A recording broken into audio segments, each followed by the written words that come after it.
And that does connect, but his feet don't seem to be particularly good weapons, meaning that does nothing. Oh. Bjorn. Alright. Bjorn would like to grapple him using the prone aspect. So you would invoke the prone aspect to make your grappling Yes. more effective. Grappling is a block in essence. So Yes. you would have to decide what kind of action you want to prevent him from doing. Yeah, I would suggest just beating him out at this point, knocking him out. Just knocking him out? Yeah. I can accomplish that. I'm pretty sure. So instead of Because you can block him all you want. You actually that won't take him out of the fight. He won't stop struggling just because he can't attack. Sure. And wait until he can. Yeah, knocking him out would essentially mean you have to fill his stress track, and then he's out. That's the only way to really do it, is to like bring him to where he can't take the stress. Sure. Alright, I will try and... It doesn't surrender. I will therefore hit him. With Nipawars. You can still use your prone. And, use You have to prone free to invoke. invoke So the prone. You would Or is it- invoke his prone to give him a negative on his dodge roll, Yes.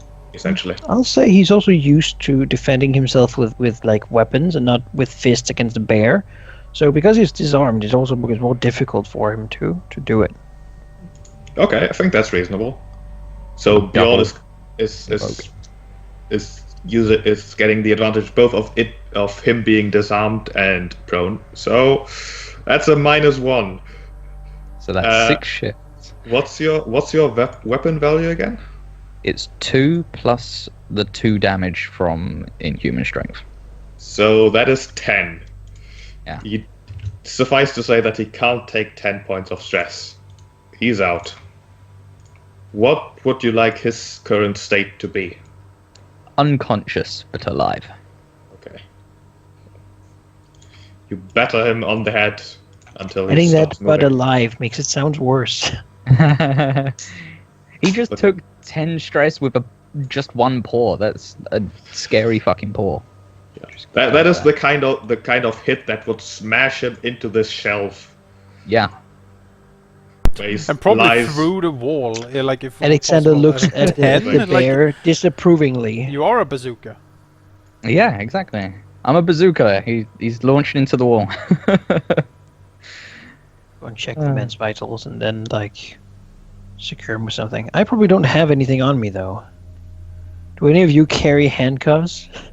Nope. Your No. strange attires? Or Oh, anything? okay, alright. Can I invoke my lonely orphan for me to have rope in, like a small length of rope in my You can jacket? probably find stuff in this No, mess. I I would- would roll a resource, right? I would let you invoke your lonely orphan and get cable ties, because everyone knows how super handy cable ties are. And of There you course go. you have cable ties, right? No jerry rigging is needed. So, there you go. Yeah, sure.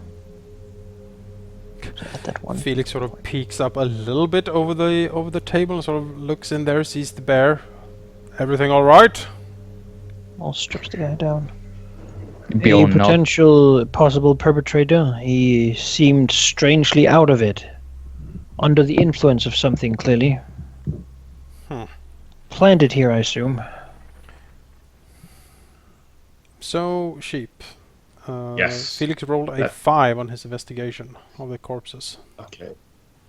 Investigating the corpses, you find out that the student that you think you knew, you probably did knew. He's currently wearing an apron, completely, of course, covered in blood. It was probably like a beige brown at some point, with the name of this restaurant, or bar, or whatever this really is. It's a hipster location, who knows. There's a name tag identifying him as a Martin Wolf, and yeah, he's definitely one of your students. The female figure, same apron, also has a name tag identifying her as a Christina Hansen. They both look worse for wear, to say the least. they've been through quite some abuse. The kind of bludgeoning abuse. Their clothes are ripped. They are completely covered in like blue spots, and they've been beaten to a bloody pulp, really. Yeesh. But many different, or would he think, looking at the tracks and stuff around them, that this was one person who did this? It very much seems like there were multiple people, and the wounds look like something that could have been done with fists, with, well, really the chairs, maybe even, and also things that could be baseball bats or table legs. In addition to that, Felix also notices Martin, the dead body of Martin, seems to have tried to write something with his own blood. Okay. He looks closer. Let's see. He has written the following letters into the pool of blood.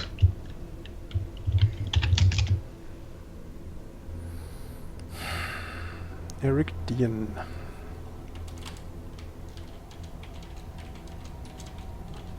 It's hard to tell whether that was really all he wanted to write or all he could write. There might have been some letters in front of that or behind that or even in between that just got, squished by even more blood or by a foot stamping on it.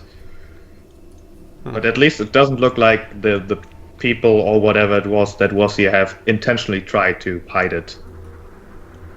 Whatever letters there might have been destroyed, that was just an accident by them.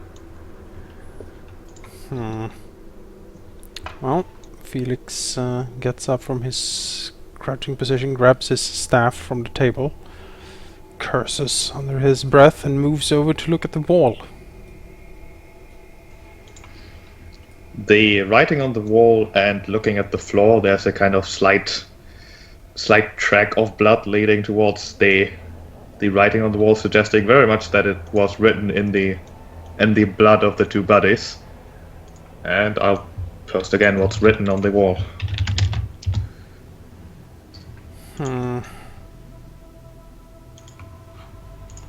Does Felix know someone by the name of Friedrich D. Ravenblood? Let's see. Roll me contacts, will you? Sure. Maybe you've heard of that name, and I think that the contact skill would be the most appropriate, although I'm not sure if that's the exact intended use.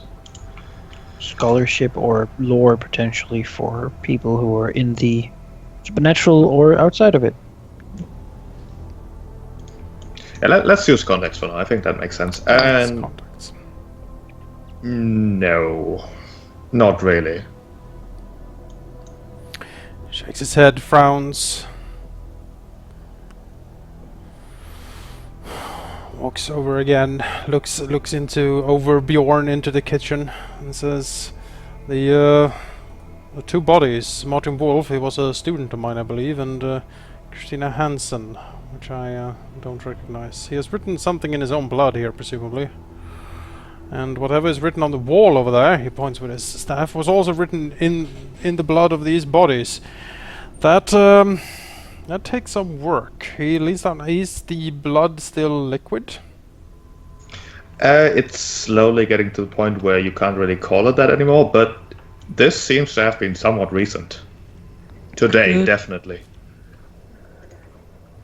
Could Cold blood? I- Is it how cold are the bodies? How long ago was this? Would he estimate? Yeah, could I roll a survival to, like, hunters would know if a kill was fresh by the heat of an animal. I also have scholarship, which involves medicine. I would allow both of those things. Just both roll me something. Could I use my beast senses of being a bear to improve my survival? How would you do that? What are your beast senses? Like smell. The smell of the blood can change as it dries out or such. Yeah, sure. I think that's a +1 or something you get for that. Jesus. Oh Yeah. boy. I know everything. Well, Felix would assume that, well, blood is somewhat liquid still and not really that warm. It's probably like more than 2 hours, and Bjorn would add like 3 hours. Pretty much exactly. What time is it now? It would be evening, it would be dark outside, maybe like 9. Could perhaps Bjorn sniff around to see if there was anything like if there was any distinct smell, like maybe something from a supernatural community. Well, that would be mostly about knowing what supernatural things smell like. I guess. Which I would say would be a combination of your lore,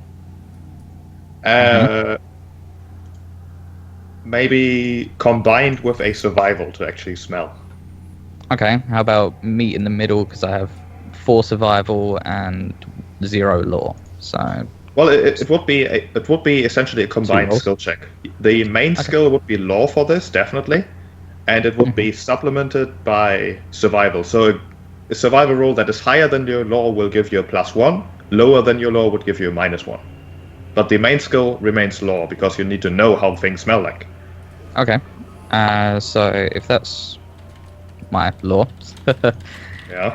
and with my B senses for survival, that's my survival. I mean, you could definitely smell a lot of things in here, Yeah. but you can't really assign any supernatural thing, if there was anything of that sort here, to anything you're smelling. Okay. Worth a shot.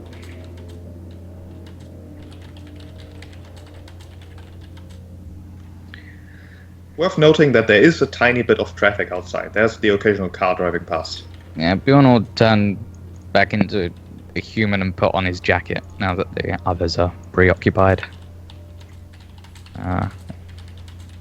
His jacket's quite long, although it now looks like he's not wearing any trousers, which he isn't. And shirt and basically He's like zipped it up. you're basically a flasher at the moment. Yeah, pretty much. How long was the Did he like take his clothes off before he No, just he left He them took there? his, He he took his burst. jacket off. Only his He jacket. opened it The up. rest, He took off the his rest leather is jacket. all over the place. You get the aspect pantsless. Pantsless, there you go. Most of his clothing now part of the crime scene here. Like fingerprints. Yeah, he'll start gathering those, because that's not a great thing to have. Yeah, Felix looks over to Alex and basically says what I wrote there.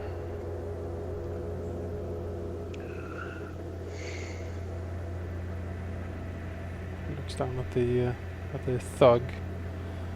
Who's Just that? he who had completely dark eyes and acted as if he was not understanding what I was saying to him. No response. Simple actions. I see. Felix leans down, You know what that could be? opens one of the thug's eyes and look at them. I mean, looking at his eyes directly, they look like normal eyes. It was mostly the expression that was empty that Alexander was seeing. Like an eternal poker face.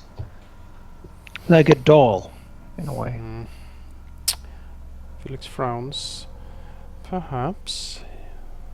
Give me a minute. He closes his eyes and quests out with his mind and magical senses to see if this thug is or has recently been under some sort of magical spell.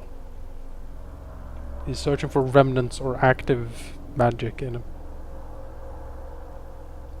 Which would be thaumaturgy, I believe. Yes. And divination, perhaps? I think that's appropriate, yeah. Yeah.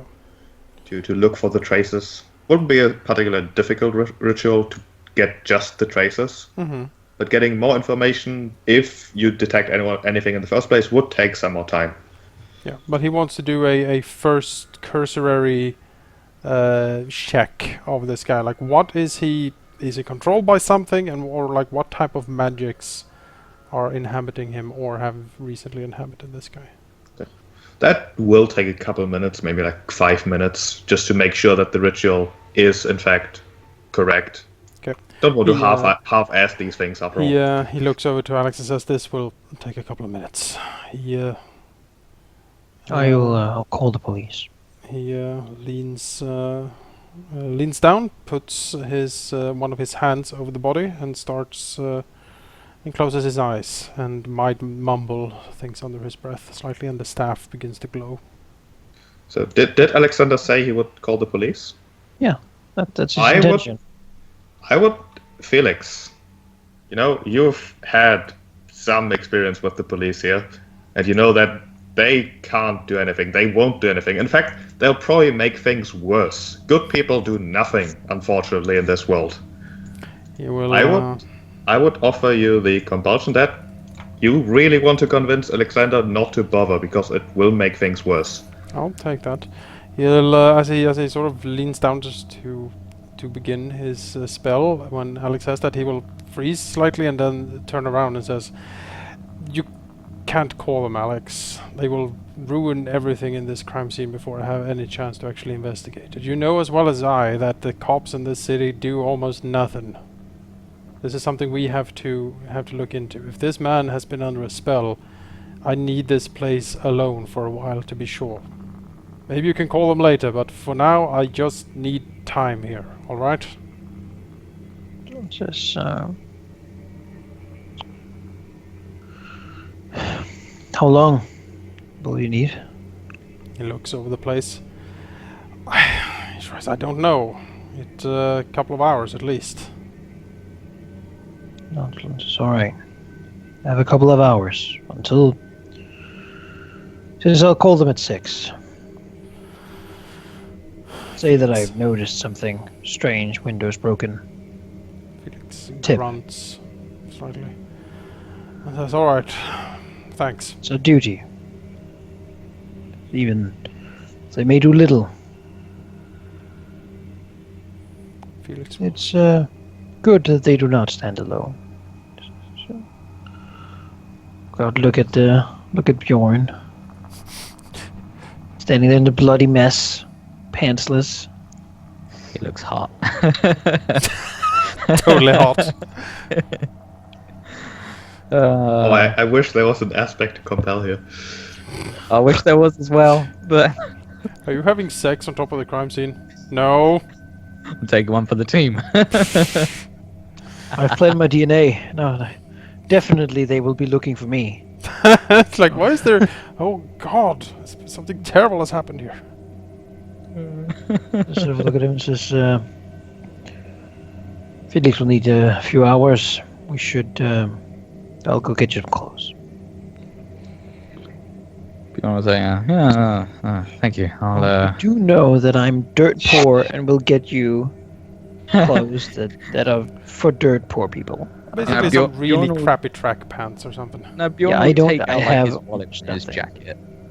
Bjorn will take his wallet out from his jacket and just hand him 40 euros. All right.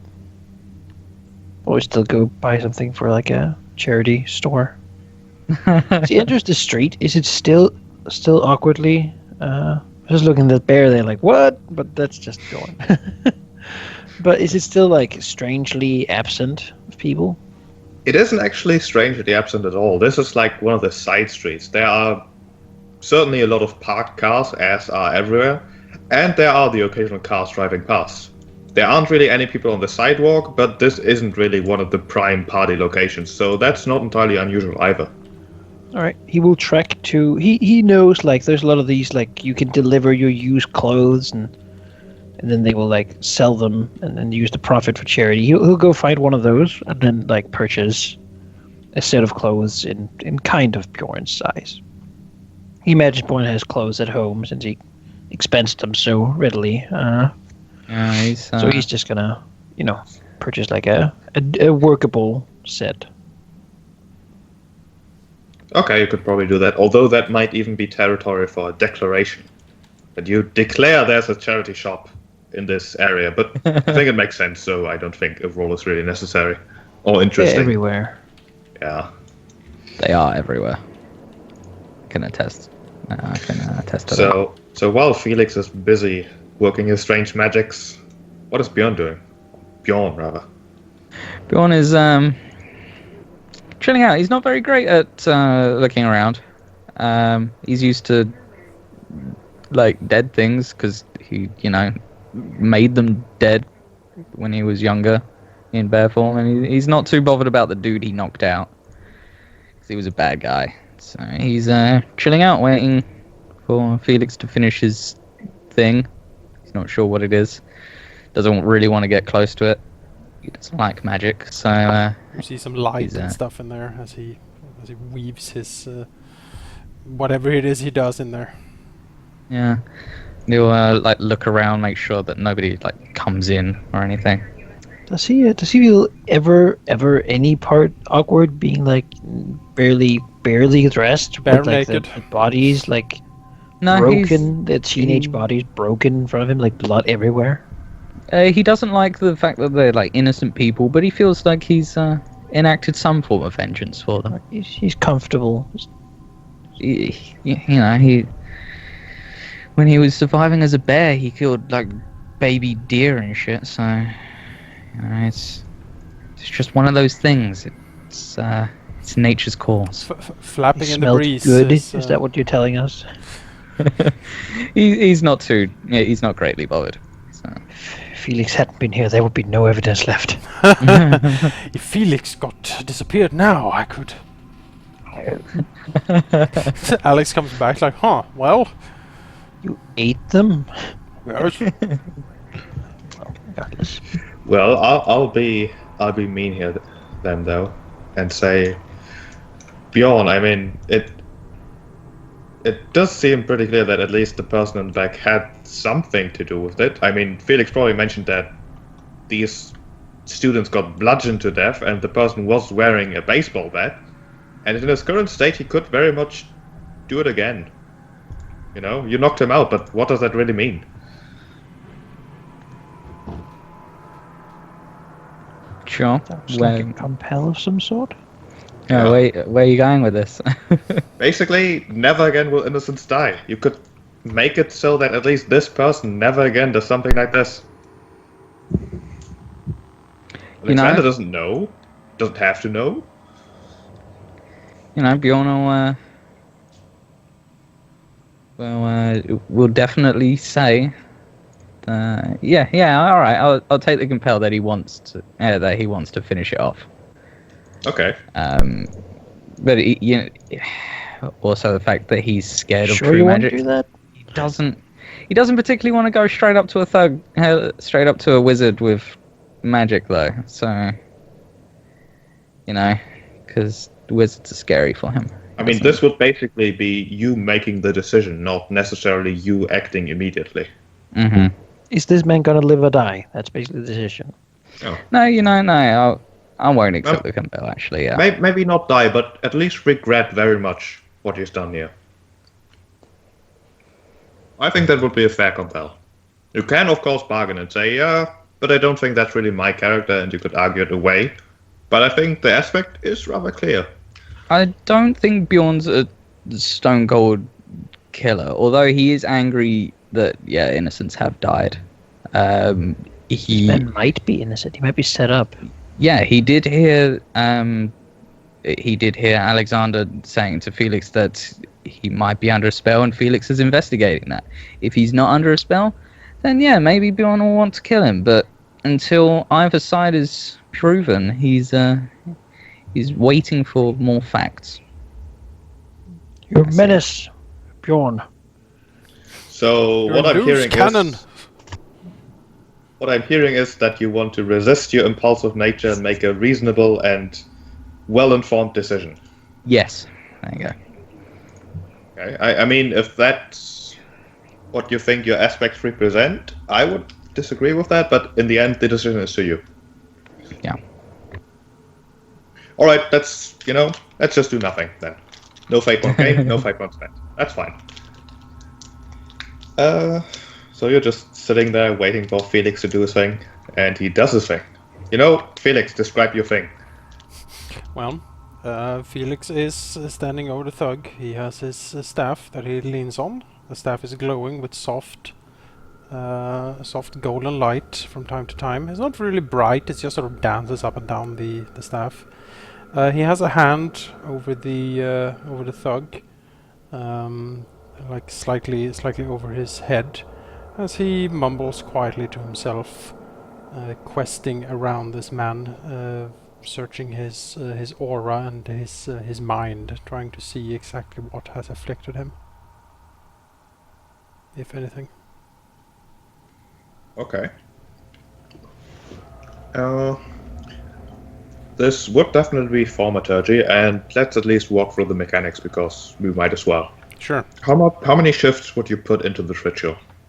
You can, without preparation, do a maximum complexity of up to your lore. Okay, so I'll do that. 4. Okay. Then you would do it the same as evocation, except you don't take the default of 1 stress. You take 0 essentially if it's not higher than your conviction. Actually, I have my speciality. My thaumaturgic speciality is divination. Yeah. Which means I can take 1 extra complexity when I do divinations. Okay. So we'll do a 5. Then you can do a 5. But of course you would still have to control the ritual, which would be a discipline. That's true. It's true. Though a 4 is probably enough for this guy. I mean, 4 is a lot. Feeling right? that, like, blowing up the place, setting it on fire, that'd be terrible. No, it would be more me having a crippling headache. We'll do a 4. Okay. Go for the discipline then. Oh yes, no problem. Simple. Master Divinationist. And you find out 2 things, really. One, there's definitely some sort of spell, some dark spell really affecting this person's mind, suppressing most of it and encouraging essentially only certain actions, really, only certain reactions. It is very much something no wizard should do or is supposed to do, and the White Council would be very angry at this sort of manipulation. Yeah. But it has certainly happened. And 2, it does seem like your ritual isn't as effective as you thought it would be. There seems to be some sort of interference, some sort of aura about this entire place. It doesn't do much. It doesn't seem to be intended to really drive away divination, but it certainly seems to dissipate some of the energies. Okay, that's something I want to investigate as well. Can the spell on the thug be broken? Felix would think that there's definitely a spell, but it wasn't a very precise spell. The damage, perhaps with long-term care and some amazingly surgical precision and wielding of magic, maybe, but not in the short term. Sorcery. Yeah, of the darkest sort. Business mess people up. Yeah. Felix will grunt, step away from the thug a little bit, poke out his head through the ruined wall, look at Bjorn. Anything? Bjorn looks out the window again. Okay. There's something with this place. There is an aura here that I find quite disturbing. He sort of looks around. He'll walk around a little bit, see if he can find the origin of the aura over the place, like the point of oozingness, where it comes from. Okay, basically doing like a mini ritual on the fly, like making like a what's the word? A compass. Yeah, basically. I guess. Yeah.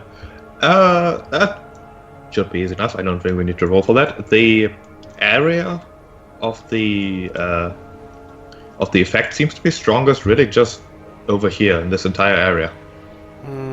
Maybe even going somewhat out into the street. Walks up here, looks around. Yes, here. It all started from here, I think. Let me concentrate. And he will once again reach out his hand and mumble slightly. So he will try to once again quest out with his mind to see if we can learn more about this aura. Okay. How much shifts are you willing to invest in this? We'll do a 5 here. 5, okay.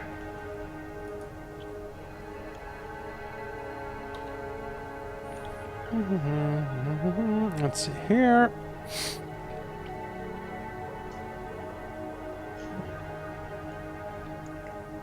Would be another discipline roll I need you to do for me. Yep. Seeing both how successful you are and if you're successful. And yes, you are. Trying to probe into the nature of this spell, really. It doesn't seem as if it was intended to control or like mentally affect anything, but it does seem like it's supposed to disperse. Mostly really attention.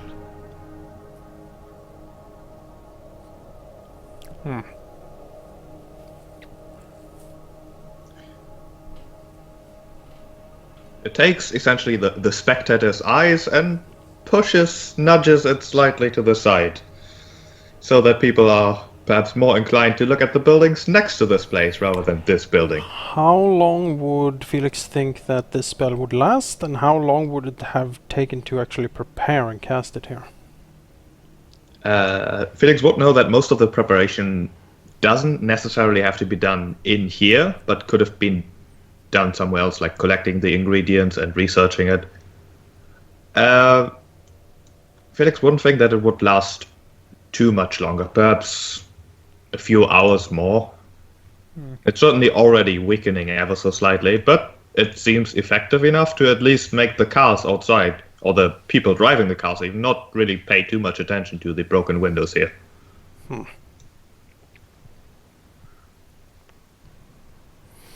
Yep, he'll grunt to himself. Yes, that makes perfect sense, I suppose. Walks up. He's frowning deeply. I think at this point, Alexander's probably on his way back with the clothes. Yeah, sure. Walking back down, and he finds it somewhat difficult to find the place again. He made sure Perhaps- to check like the street number. Yeah, perhaps still walking past twice, but eventually he does recognize the place again.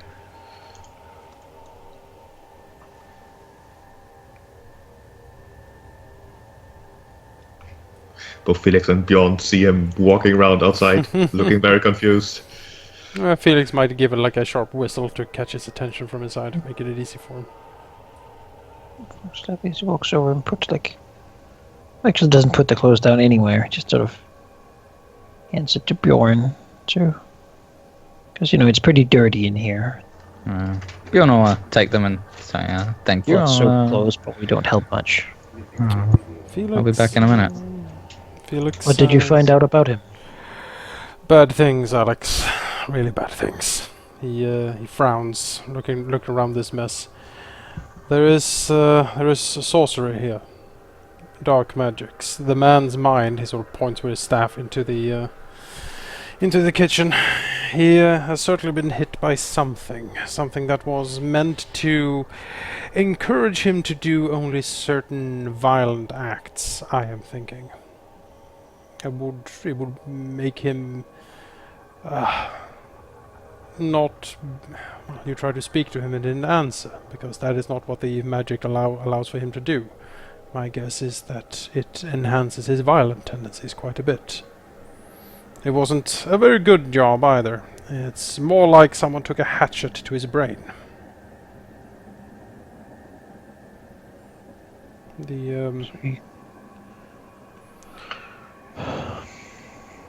There is Vile magics. Felix nods, yes. I don't think I can do much for him. He needs long-term care if he is to be normal ever again, I think. He probably won't remember anything of this either. Santa will go and start saying a prayer over the two dead teenagers.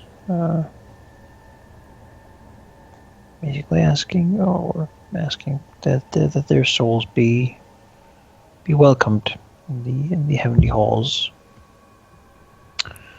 and that they find peace, and that they pass over without issue, as he knows that sometimes these sort of grisly murders can make that difficult. If they need a guide, he will aid them in guiding their souls to the next place.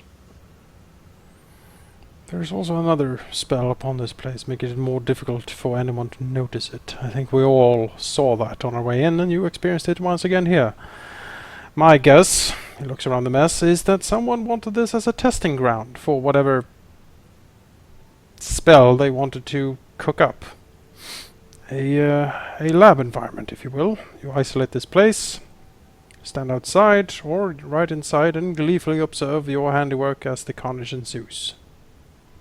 He points with the staff over to the wall, and then we have the inscription, of course, or the painting of the blood. Surely shows some dedication for it. You don't have people beaten to a pulp just to write in their blood, I think.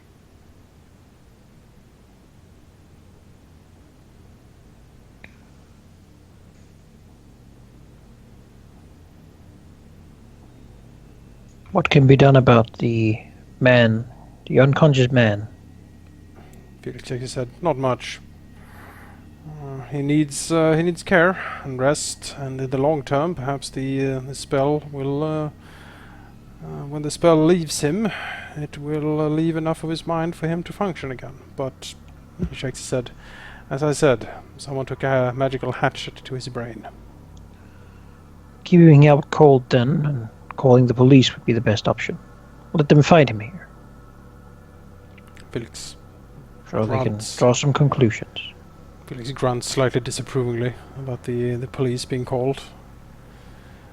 Yes, although I fail to see exactly what they will do, but you are right, Alex. They should be called at least to clean this up. There's nothing much else we can do with him. And if he's truly...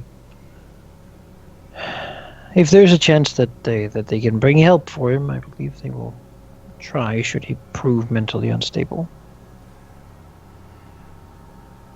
Felix looks, and then my guess is that if he wakes up, he will turn violent again, but I suppose the cops could handle that fairly well. I think finding him here with a bloody bat would give them somewhat of a warning. Was the bat bloody? It did have some remains on it, yes. Okay. Wood splinters and most likely traces of blood as well. If you look at his shoes, do they have blood on them, like as he has walked through the blood? Perhaps a few traces, yes. Yes, I don't think he was the only one in here, though. There's traces in the blood of boots and shoes walking through it, but he only has minor blood flecks on his. And there were more people in here doing this. Yes. Just looks at the teenagers and just sorrow in his face as he so answers. Do we have everything? Maybe. He, if Felix believes that the spell that protects this place originated around here, he will take a look around this area just inside the door and outside to see if he can see something. Maybe the sorcerer dropped something, maybe there's a piece of cloth, something that could be construed as being part of whoever cast this spell. Okay. Give me an alertness then. Investigation? Alertness? Investigation would work as well, yes. I think I have them at the same skill level anyway, so... Looking at like pieces of cloth that have been disregarded or something. Mm-hmm. Well, looking around, the outside doesn't really have anything. There's traces of broken glass, there's pieces of paintings that have maybe been thrown through the windows. but not really anything immediately that could look as if it would work for that purpose. On the inside, of course, looking for especially like pieces of ripped clothing. Felix does spot another apron of the same making of the ones that the students were wearing. It kind of stuck here at the corner of this counter. Ripped, and also with a name tag on it. The name is Deanna Williams. On the wall here over to the side hangs a fourth apron. Seems to be the last apron since there's four hooks. Unused, undamaged. Again with a name tag on it. Frank Williams.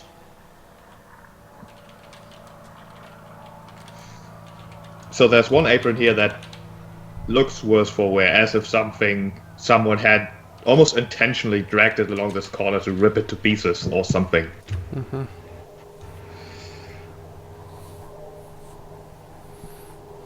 Yeah. He'll take the ripped piece of apron that's there and stuff it in his pocket. Yeah, the counter in general is, well, as everything in this place, a mess with pastries and cups of previously filled coffee just all over the place. The cash box itself seems to be almost undamaged. Mm-hmm. Yeah. It's the small drawer is sticking out a bit. There's definitely signs of bills in there, of dollar bills and well, not dollars. This is Europe. This is euros. Euros. Germany. Euro bills and coins.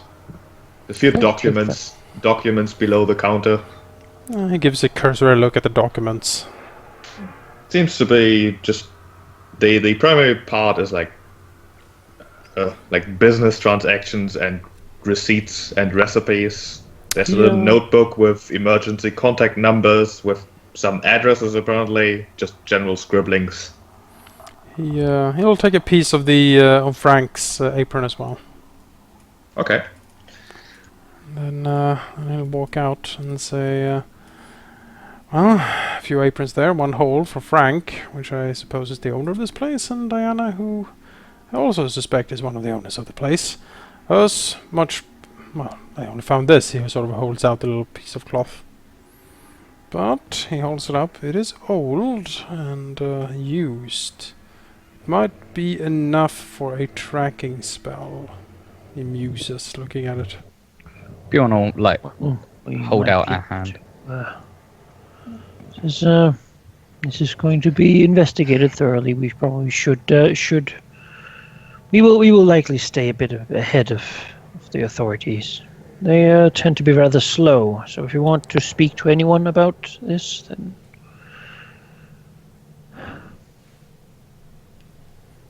these people might be someone we can find. Yes. Bjorn will hold out a hand and say, "Pass me the worn one." Felix blinks a little bit, and sure, he hands the one over to Bjorn. Bjorn will take the clothes. What? If you're going to turn into a bear, take He it all again. He can use his beast senses while in human form as well. As it says, whether in human form or otherwise, your senses are strongly tuned. So Bjorn will have a quick sniff of the jacket and see if he can track the smell somewhere using his survival tracking.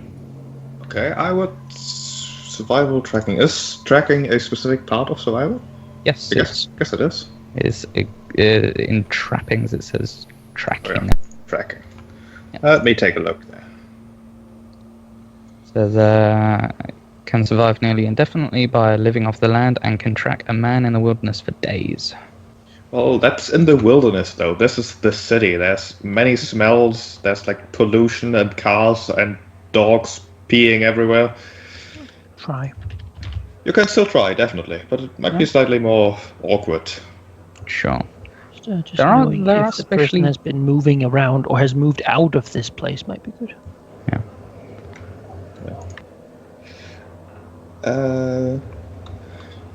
The survival skill rules also suggest combining that with investigation, because it's not only following the scent, but also making your own assumption based on the things you're smelling in certain points. So I would say that this would be combined with investigation, either giving you a bonus or penalty, depending on whether you roll more or less. Can I help with that? If he No, unless you have a nose like a bear, not really. I don't. It's a whole different world. Alex nods Okay, sagely. Would I be able to use my beast senses for the investigation? No, that would only apply for the survival. Okay. That would bring that total result to a 3. Berlin is a big city. There's many smells. There's the asphalt smells like asphalt and burnt rubber. Many of the cars parked here aren't exactly the cleanest.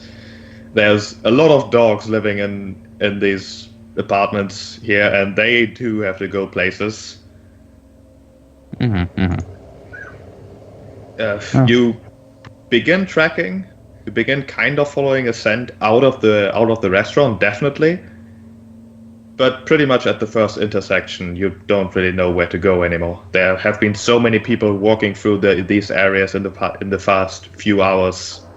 It would be a truly difficult challenge to track someone through the city properly. Okay. You'll then pass it back to Felix and say, couldn't follow the smell. It's just too crowded in this area. Too many dogs. Kind of like squints at the smell of it. But you did say it led outside somewhere. I'd imagine that he actually went out, like every now and again, sniffing the apron, then back at there, and then he gets like up the street to the intersection, and then turns around and is like, okay, yeah, I can't find it anymore. But outside, definitely. Do you get the same for the Mr. Williams? I guess that would be another roll. I don't think that would be necessary. No? You definitely detect not only a smell on the apron, but it seems to be about as old as that particular smell in this entire area. You don't have a specific trace. You can assume that whoever person had that smell, whatever creature had that smell, was frequenting this establishment a lot, but there haven't been any recent travelings either outside or into this place. So Diana Williams was here working in the evening. She got taken out there somewhere, and Mr. Williams hasn't been here for a few days. Looks over to Bjorn. That's probably a safe assumption, yes. Yeah, Bjorn will nod. I'll be right back a minute. Some people, when they want to get a man who owes them money, perhaps they would go for his family or friends. That's true, but they usually don't employ sorcerers. Or I should say, warlocks. I don't recognize the name.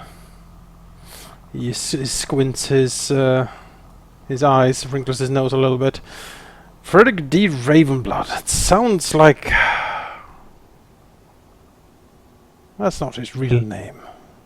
I believe we should find this dear Diana first. She may still be in danger. May very well be in mortal danger. He nods. Agreed. If this piece of cloth was belonging to the apron she wore often, it might be enough for a tracking spell, as I said. But I would need to return to my office.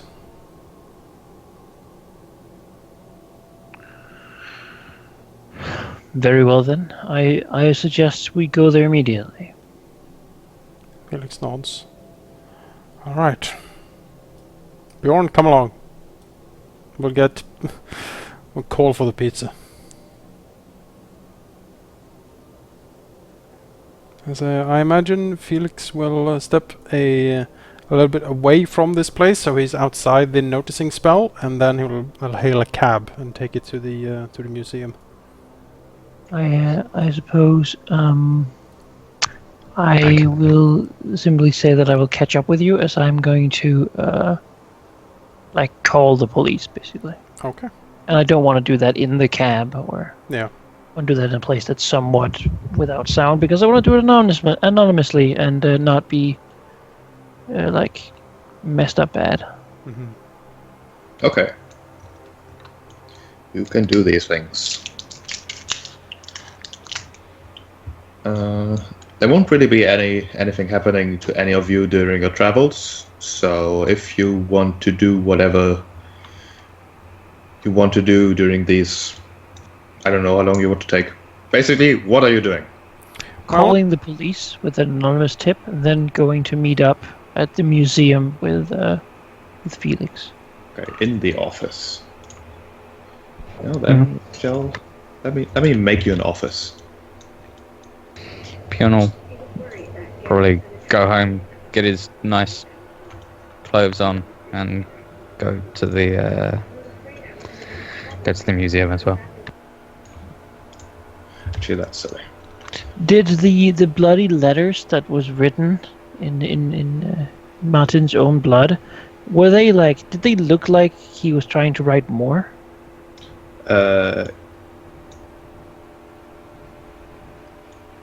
It's hard to tell, but you. Like, was the hand sort of right at the end of the N, for example?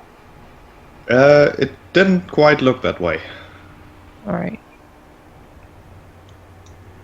Because Deanne is almost Deanna. Yep. And Eric is a name as well. Yep.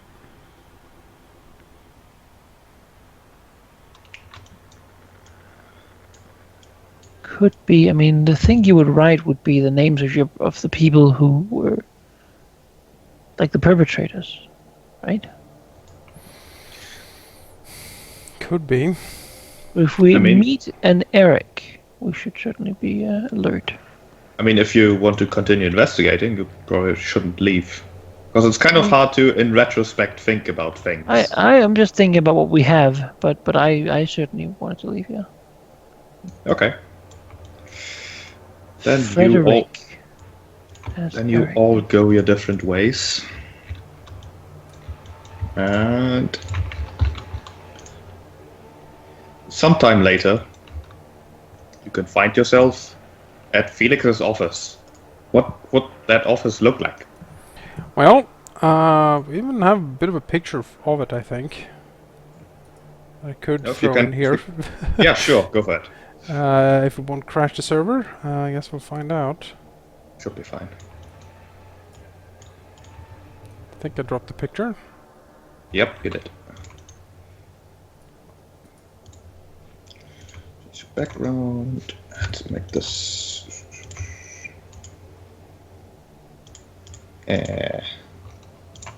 Free size. There you go. That's a picture. Yes, I like it.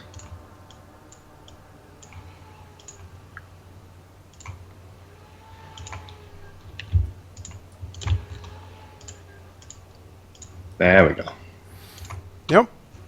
His office is quite cramped. It's in the cellars of, or like the cellar floor of the Pergamon Museum. It seems to be a converted old store space that has been converted into workshop / library, basically. Books everywhere. Lamps, old timey lamps hang from the ceiling. There is like small wooden signs hanging around, sort of pointing at the different directions, because even though Felix finds his way in here like the back of his hand, he knows that guests can sort of get lost a little bit in the many bookshelves and like a mini labyrinth that is almost this place. There are displays of like old old-timey relics like clay tablets with old runic carvings in them. There's like a huge like obelisk rock in a corner with the strange engravings that he hasn't really studied much yet. It's like in another corner is like a collection of like antique dolls and things like that. Just tons and tons of knickknacks everywhere. There's also a big steel door in a corner that I guess that's sort of behind a bookshelf to hide it, sort of like a secret chamber back there. The rest of these people might have seen it before, maybe not. You've never been inside, at least, but if asked, Felix would have told you that that is where he stores dangerous things that shouldn't really be lying around out here. The steel door certainly has a few very heavy locks on it, and seems to be a very sturdy overall. Also, in the very back of this place is where he has some of his lab and things. Also behind a door, not as sturdy as the vault door, but you know, and that is where he has his laboratory and workshop, basically. This is not generally where he sleeps. He has another room, like his home apartment in connection to this one. This is sort of his office part, and then it's his home part behind another door. Although they are like right next to each other. There's also a faint, musty, earthy smell in here. Not really earth cellar, but maybe something that would remind you of like old caverns, or your grandmother's basement, or just the smell of like books and old paper and old stone and dust.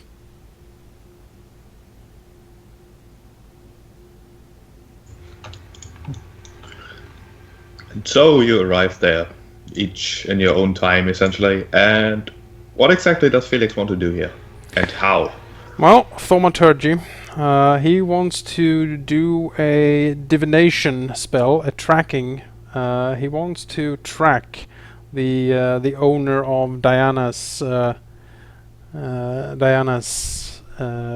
apron. If it is an old apron that she has used a lot, it might very well have enough of her ownership about it to be able to track using that. Not as good as having blood or hair, surely, but it is something she has used and worn for years and years. It might be enough. It might be enough. So he wants to establish a link between the item and her, so he can track her, find out where she is, or at least in what direction, so he can follow the sense of direction to the place she is. Okay, Felix would think that this is quite the task, really. This piece of clothing, I mean, it's like work clothing, unless she was really into her work and really wearing it a lot, which some people are. It's going to be very difficult. Well, it is worth a try.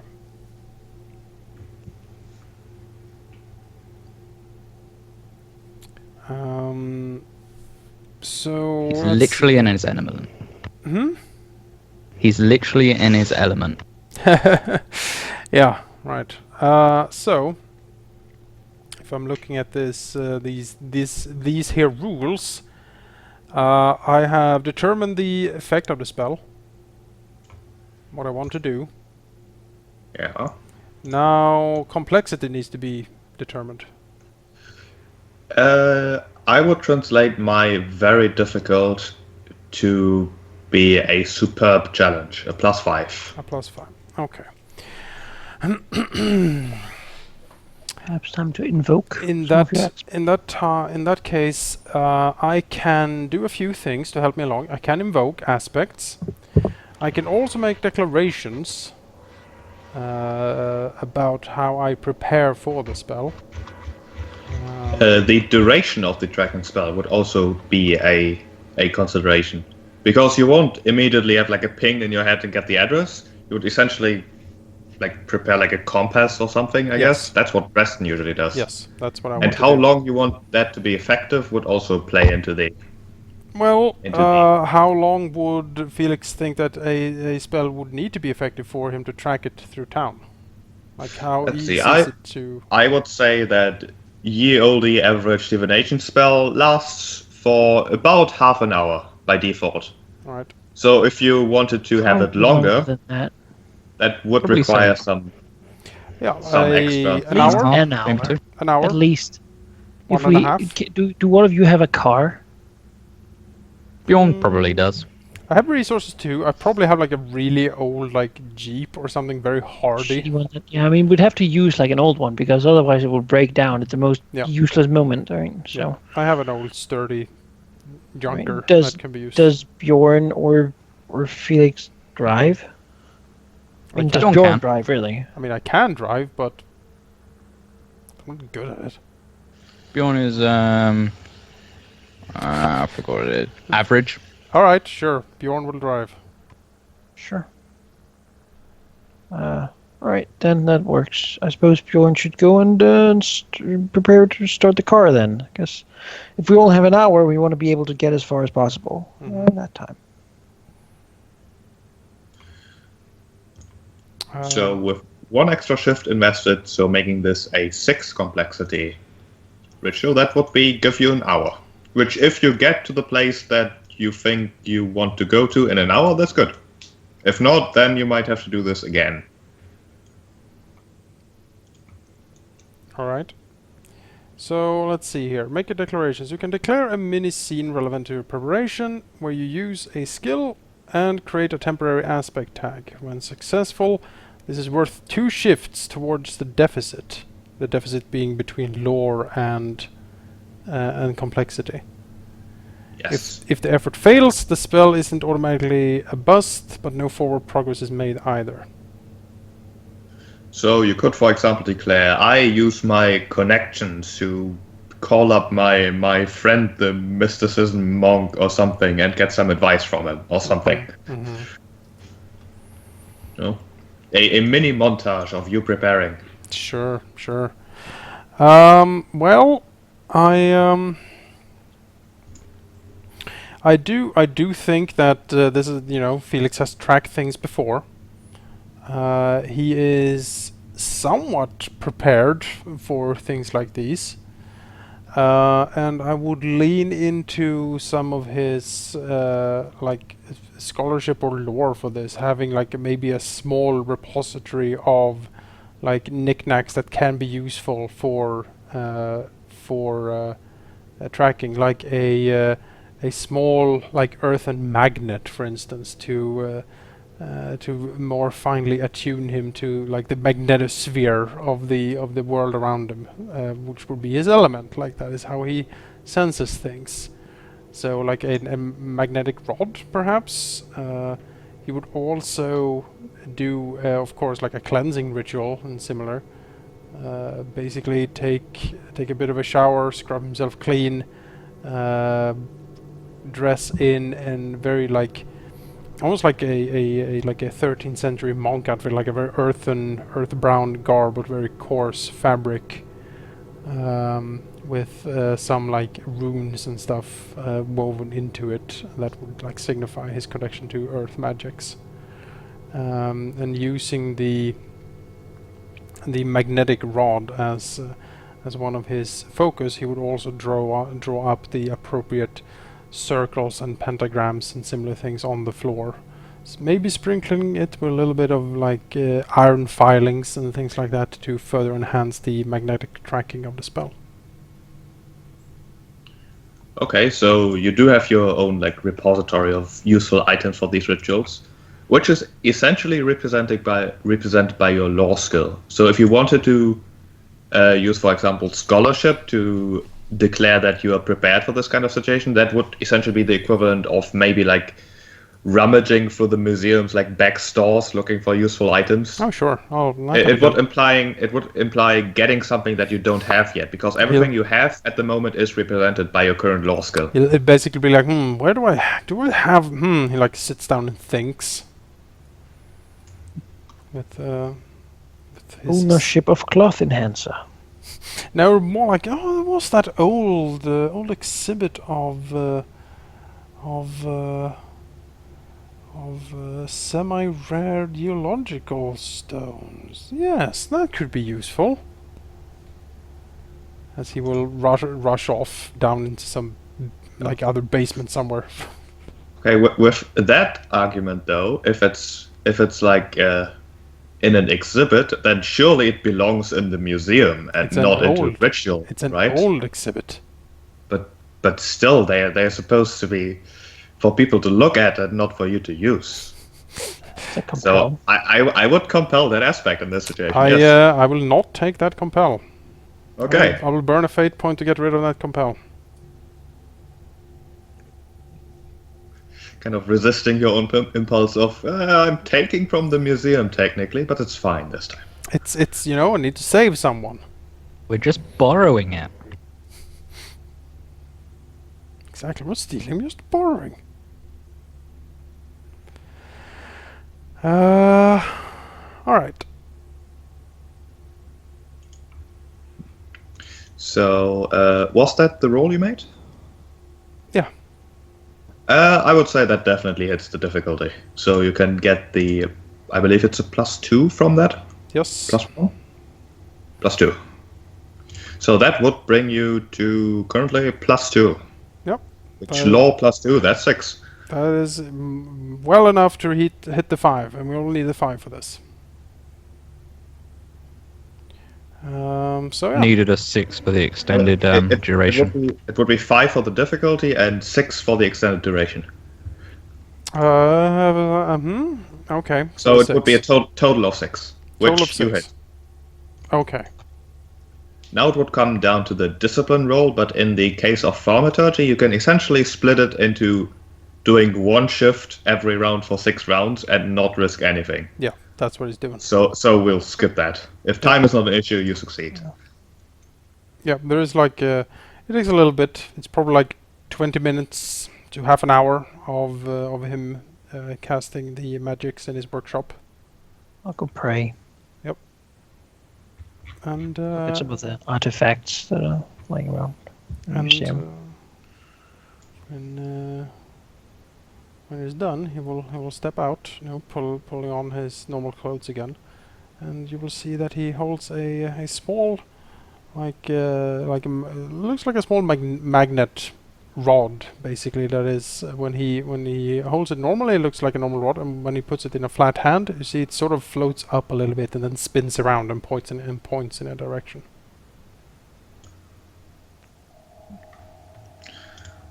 And it does certainly point in a direction. And it's not north. You think, All right, compared to the actual compass. I'm pretty sure that's not north. All right. Right, well, I think we have a track, guys. Is the car ready? Sort of. He's like been over to fill took fill me- the tank. It Oh, took yeah, me sure. 20 tries, but I finally managed to get it started. And, Once I've not it let it gets- stop now. Exactly. Once it gets going, it's a real. It'll go for days. Trust me. You're gonna have to jump in. I can't stop. The brakes are a bit It's dodgy. just like driving in a circle. It's just rolling around outside in the parking lot. Please God, don't let me die trying to get into this car. Alright, in that case, I suppose we get into the car. Oh, at this point, Felix will also have gone to one of his drawers and pulled out what looks like a very big revolver that he puts on in a holster. God. And, Very uncomfortable about that sort of weaponry. then fastens around him so he can draw it quickly if needed. Well, he knows that it's a wizard's security in not having to. The All life right. or death situation. So you have this tracking spell that lasts an hour, and Berlin is big. It's really big. Drive And quickly, Bjorn. And Bjorn also know that it's really big, and it would be terrible, absolutely atrocious, terrible. There's someone in danger, and you need to get there immediately. I mean, Bjorn is a bazooka, right? He's not a slow or careful driver. There are innocents who might die because he's... That's true. I need to be a bazooka, but I can't kill innocents. You know, pedal to the metal is the thing that I would compel Bjorn to do here.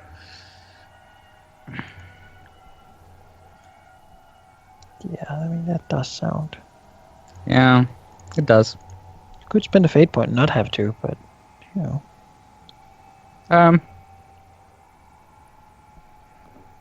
Yeah, I don't want to go around driving and possibly get the police on us. So yeah, I'll burn the fate point to not take that. Clench your teeth and just... Yeah, in traffic, he's just like, oh. At this point, it would essentially be Saturday night, like midnight, Sunday morning maybe. So traffic is pretty much non-existent. Red light, and he's just freaking out. It's like, fucking red lights! But you do manage to keep a handle on yourself and not break every traffic law in the book. Let's see. Where is the museum and where are you going? No, that last question is the one we would like to know the answer to. Well, you know the direction, but not exactly the place. You know, Bjorn, give me a driving check regardless. Alright.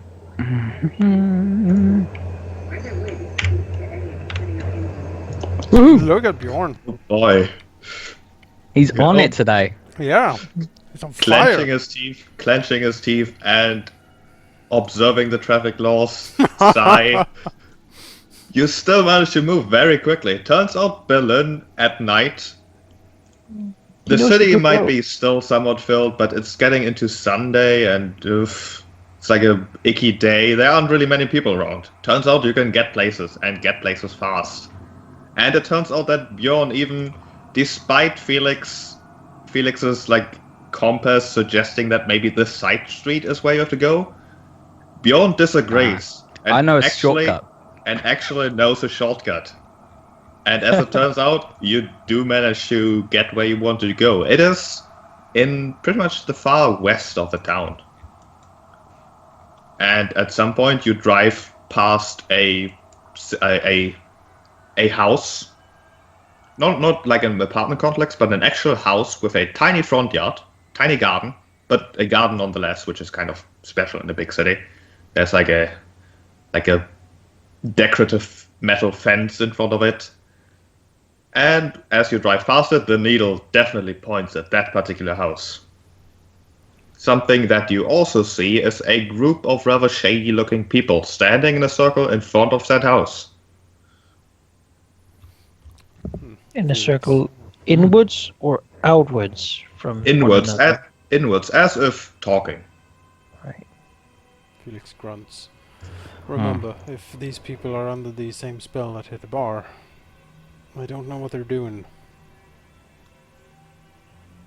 Yeah, he looks over to the house. And somewhere in there is a warlock. I think you both know what warlocks are, right? Somewhat. Bjorn made sure he brought spare clothes this time. So, you know. They are dark practitioners. They have tainted their soul with darkness for power. Whatever is in there, it's not going to be pretty.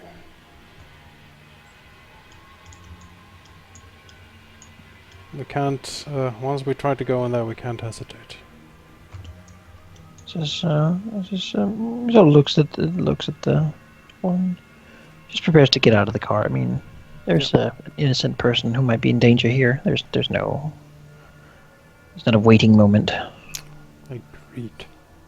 I will ask them to please let me inside. You're sure this is the place? He nods, looking again at the metal rod, pointing at it. Nods again. Yes, definitely. All right then. Just don't be surprised when they try to sock you, Alex. As he gets out as well. He'll be prepared for it, but he will go and walk towards the group. Okay. Give me a second. Bjorn is ready to charge them in bear form. Like, he's ready. He like starts taking off his clothes. Yeah, he's like Like outside the he car. puts the car in between the group and him, and he just takes off like his jacket, he folds it But up, wait, puts it on the seat, That takes means his shirt off. that means you're standing in the middle of the street doing it because we are on the sidewalk. Yeah, it's midnight though, so You're flashing the entire street. This is the kind of area where there's plenty of streetlights. It is dark, certainly, but it's not like pitch black. People walking around could see you. I guess. People I guess. looking out windows could see I you. mean, I guess Bjorn was always an exhibitionist. You know, he always. Less of a chance of these guys making trouble. What sort of building is it? It's a small house. It has a second floor, although a small one, probably just a single building. It has like a rather fancy looking black metal fence around it. Not really meant to keep anything out, but just to look pretty, really. Maybe Is there could potentially like keep a a dog in. post box or There's a a post box. some Yes. sort of? Does it say Deanna Williams on it? Williams or? It's kind of hard to make out at midnight, and the people who are standing in a circle around the house are basically right next to that exact mailbox. All right. Well, I suppose I'll go look at the mailbox first and foremost. Approaching the group, I will simply say, sort of, excuse me, gentlemen. Okay, moving close to the group and even addressing the group, they turn, they swivel around almost with similarly uninspired and mechanical motions as the person in the restaurant or bar or whatever it was have. And while it may have looked like they were standing in a circle talking from the outside, Alexander is getting the impression that they were just standing in a circle staring straight ahead. But now they've definitely switched their attention to Alexander. And I will move you to a map. Where are you? There you are.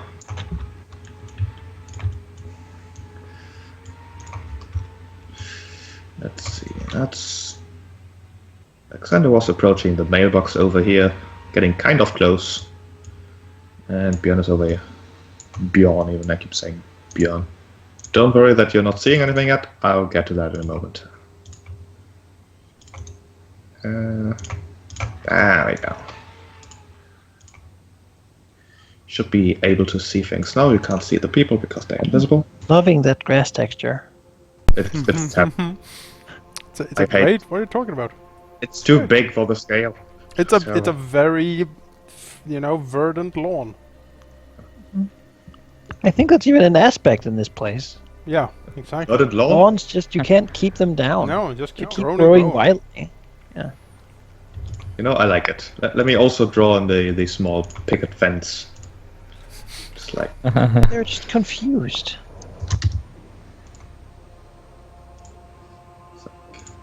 I can help them. Also very rare to have a black picket fence. I mean, I don't know if picket fence is the right word, but these people are definitely standing No. behind the picket fence. Also, I can't control my token. Oh, sorry, I Yes. can. Sorry, I clicked. What? I clicked Yeah, you Bjorn. can. Definitely can. But That it must might be me, that handsome fella.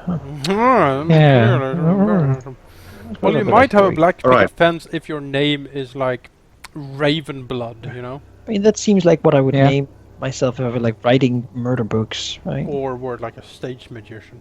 Yeah. All right, approaching the group, they swivel towards Alexander with absolutely no expression, really. They are all rather bulky, muscular fellas in sort of disheveled clothing, poor clothing, really. Although functional, like jeans with a hole in there or two, heavy boots. And that's all they really do. They swivel. All right. Well, he will stand and say, sort of, good evening, gentlemen. Could you tell me if this is the residence of a Mr. and Ms. Williams? They don't react in any way, shape, or form. All right. Staring with unblinking eyes. And as you step there, their expression changes to one of violence and hostility, as they will essentially initiate violent conflict. All right. And It's not wholly unexpected. we will go into initiative, essentially. I'll have all of these guys have the same initiative class, I think. Are the curtains pulled for the windows? Yes. Ah, that's a good clue. It's not entirely unusual considering it's in the middle of the night and there's street lamps. So people might get annoyed, but the curtains here are definitely closed. Let's see, you guys are definitely close enough to see things, and you probably want to participate as well. Just let me get mobbed. Eaten by crazy people. If they start chewing at you, I'd be a bit worried. Wait, those okay. How was your order, your alertness? 3. 2. I have 2. So Felix would be able to act first, seeing the obvious hostile intent. Alright, hostile intent is more suspected, but and then you might try to take by surprise, but it's difficult to be quicker than thought, which is what Felix is working with here. Seeing that Alexander now is going to be neck deep in thugs, he thinks that a little bit of help might be what the good priest needs. And he will summon up his will to cast upon Alex his force shield, basically giving him armor for 2 rounds. How much? 3 armor for 2 rounds. All right. As the will of Felix envelops him and basically forms like this translucent, like slightly, it's like the air like slightly shifts, almost as if there's something very fine crystal or like a force shield around him at certain strategic places, almost forming like a battle armor around him. It weighs nothing, doesn't slow him down, but it is the sheer will of Felix protecting him. Okay, is that a road spell, or do you have to roll? That is a road spell. Okay. Then it happens. Yes. Do you want to move as well? Also, in terms of actions, essentially, moving within a zone is free. Moving into a different zone, so the picket fence would essentially designate a new zone being the backyard here, and usually rooms are new zones and such, takes a supplemental action, which would impart a -1 on your primary action, I believe is how it works. But moving in general is free. Okay. Then Felix will throw out his hand where he has the slightly plated gauntlet, or like fingerless gloves, and he will call out armor as the spell takes hold around Alex. That would be Alex gets to act. Well, try knocking these guys out. Certainly, I mean that's a thing he could be doing. But certainly he wants to move over and get a quick look at that. I suppose I could take like a supplemental action to check the damn names on the like mailbox. On the mailbox, it does say Williams. All right then. And then with a -1, I will try to get this confused stuff. One, try to disable him. Okay, he will try to nimbly dodge out of the way, and he's not nimbly at all, and falls to the floor unconscious immediately, assuming that's your intention. Sure. Sounds like it. I'll mark him as dead, although he's not. Bjorn. He'll turn into Bear Bjorn. Bjorn? I don't know. Is that an action? Or? Supplement. No, it doesn't say anything in Beast Change about it being an action.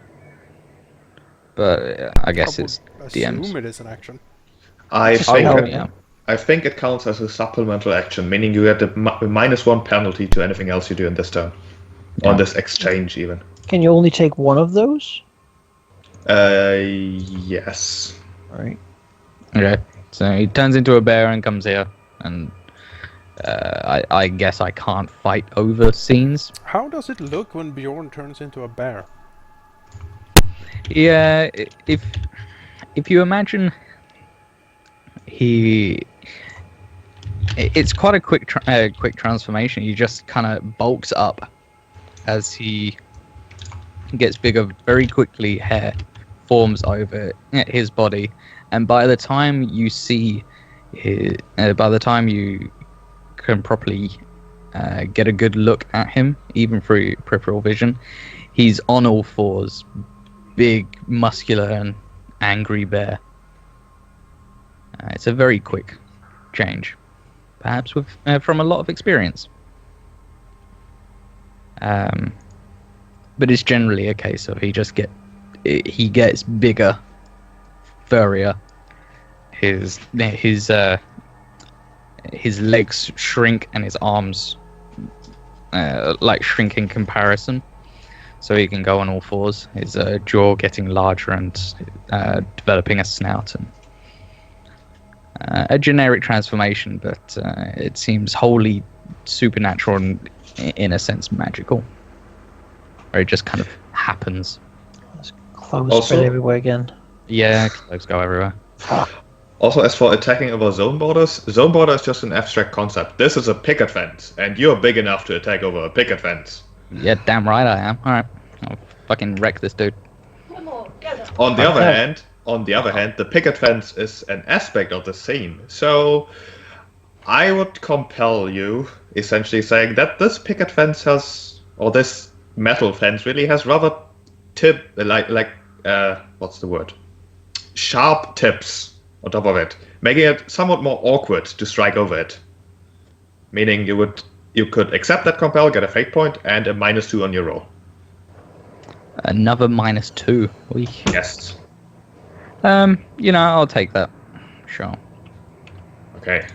The sharp tip of the fence. Although actually, I would argue he can break through exterior walls. What I don't understand, and heavy metal doors. I don't understand why a metal fence, even if it did have sharp bits at the top, you could break through it, but it has sharp bits. That's the thing. Mm. Sure. Yeah. I'll take the. I'll take the compel. Take the -2. So the 2 overall then. The thug will try to dodge, and you do connect, although he does manage to at least not jump into your blow. What's your weapon value? Weapon is 2 with the +2 damage. Okay. No, he gets clipped, and that's enough to throw him over the lawn. See, now angry bear is angry. The empty-eyed looking people will essentially all go for Alexander here. Sure. Moving close, and they will start punching. Punching, alright. Actually, they will produce small pocket knives that they will use to attack Alexander. That's a 0. I will then be forced to use my athletics to dodge. Okay. That definitely dodges the poorly swung pocket knife. That's a 5. That's pretty good. That's it would be a weapon value of 1 with 3 shifts, so that would be 4 points of physical stress. I have an armor value of 3. So it would be 2 points of physical stress. The armor definitely applies against the pocket knife. This guy will also attack with pocket knife. Well, wouldn't it be 1? 4 minus. It's 3 from the different shifts and +1 from the weapon. So a total of 4. So -3, 1. Yes. I'll take my 1 stress box then. Okay. And one last dodge. All right. It's Again, 2, which gets completely negated by the armor. Still like sort of arcane magic. Just reflects the blow. Will it then be Felix?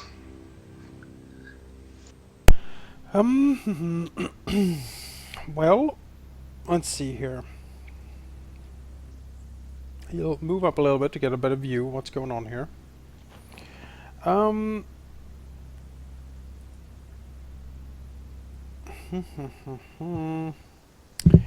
He wants to make the footing of these thugs unsure. Basically, he wants to knock them down with an earth tremor. Okay. Which I would say is a maneuver, and he wants to hit all 3 of them. So that would be a maneuver at a strength you determine, +2 for making it an AoE essentially. Yes. I am, however, not sure if you can specify to only target enemies. I think it targets all creatures in the zone essentially. I don't know. Dresden himself targets enemies only, so on a lot of AoE things he does. For now, let's say that for sometimes. maneuvers it works, but for evocation I'm not sure. Maneuvers are kind of more precise, so it makes sense. So Right. let's just go with yes, sure. Okay. Yeah. So that will be a. Let's see here. We will do a 6 shift then, which will make it a power of 4 attacking 3 people, because that's 4 base and then 2 extra to make it an AoE. Correct? Yes. Okay. 6 shifts. As he holds up his staff. And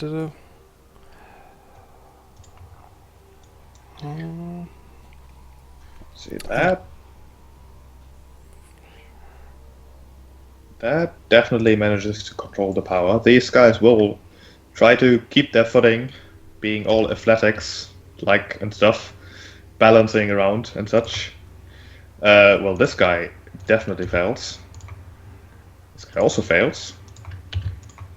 And this guy fails, meaning you want them to be prone? yes. Okay, they will all be prone then. Prone. And as always, you have a tag on these aspects because you made them. Meaning Right. you can decide when they actually mechanically affect something. Okay. Yeah. He raises his wizard staff. The obsidian glows with golden light as he brings it down with a crash to the ground, sending a tremor out, hitting the thugs. So basically, like the earth shifts and moves underneath them, like rocks, like splinters up, and basically it looks like almost he like rips away the the lawn under them as they sort of fall prone.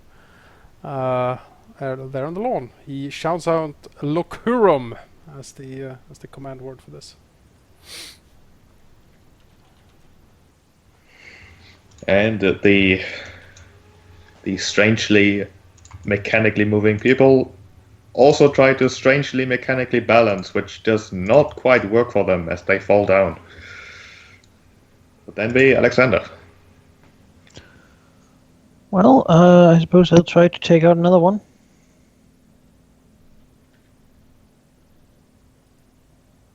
It's like number 3 up there.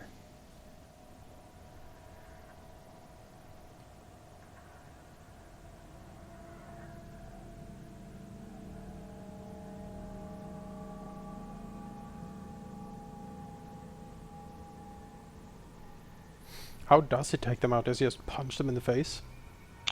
It's more like trying to hit certain points to make them sort of fall down or disable him. He's trying not to basically do too much damage to them, though certainly like the side of the head is a good spot to just knock them out for a time. Yeah, these are just mortal innocents who have been, oh well, maybe not innocents to say the least, but well, it's not his place to judge them for something that they have not been able to control. Bjorn. He will cross into the other scene. Sure. And we'll smack the closest thug, taking that -1 for the supplementary action. Crossing into a different zone is technically a supplemental action, but like moving 1 meter really doesn't make sense to be Yeah. a supplemental action. So yeah. Sure. I'll smack him in the face with my paws. Try to move out of the way of your balls, and not quite manage to do it enough. He's out. Let's see. There's one guy left who will continue trying to stab Alexander with this tiny pocket knife. -1. Yeah, he flails at you feebly from down on the floor. Doesn't really manage to do much. Felix. Well, this seems to be quite under control, actually. He will move up here and take aim at the rest of the house. Like he will basically activate Overwatch. If anything pops out of the house, he wants to be ready for it. So that would essentially be a block maneuver against someone moving out of the house. I guess so, yes. Sure. Let's handle that if it comes up. Yep. I think. That seems fair to me.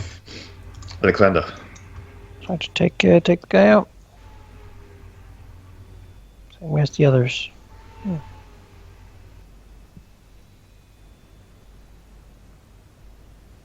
Quickly.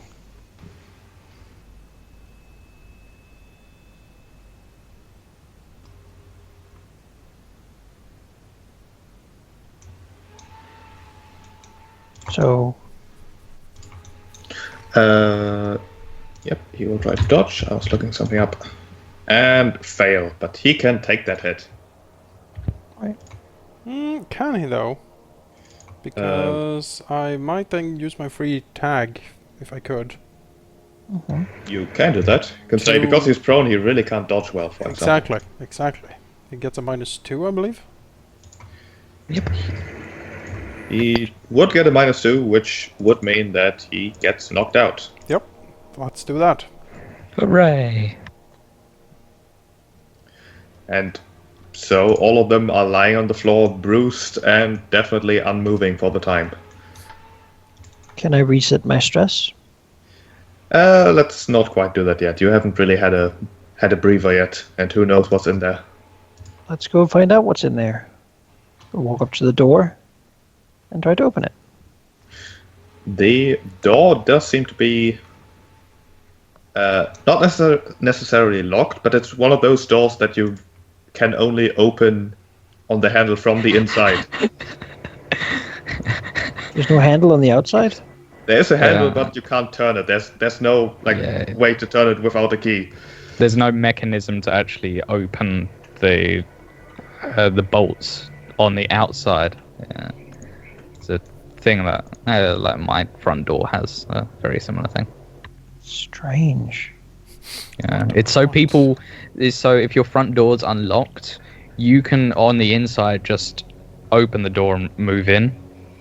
Where if you're on the outside, you have to use a key to unlock and open the final bolt to walk in. Door is locked. This is the right residence. Bjorn? Yeah, I can certainly do this. I think subtlety is gone.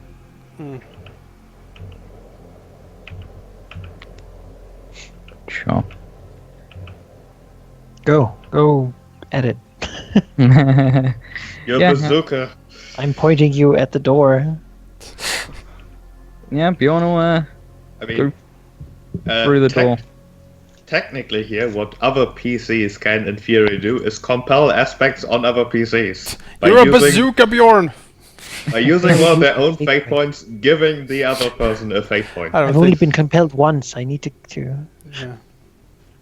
And I think it's pretty much a given. I don't think an exchange of. I don't think you need a fate point to go through a door.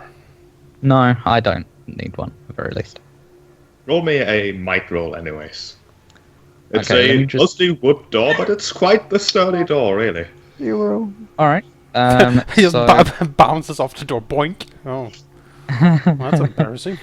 so within human strength and being mighty myself, just check that, yeah. I meet the... Even if it's a metal door, I go for it. Yeah, this is not a metal door. So, yeah. Let's see. Before we do that, I need to roll something. A really heavy or thick wooden exterior door is a good +3. It's like 2 of these dudes with like pikes right behind it. They employ like pikeman tactics against the Bjorn. See, Felix, as this is happening, you see a figure peeking around the corner over here. Alright, Felix will spin around towards the figure and say, "The corner!" and pull up his gun. Well, let's show the token for a bit. Oh my god! Oh jeez! As the door is thrown inside. Not even buckling, but just being ripped apart. It just really. disappears, yeah. Into a fine mist. And let's see. What? Wait! Don't move! Don't move! Don't move! Pikeman. As standing in the hallway. Yes. Let me describe this figure for you. It is standing in the hallway is a slender man dressed in a long black leather trench coat. The collar popped up in a sort of, a long collar popped up.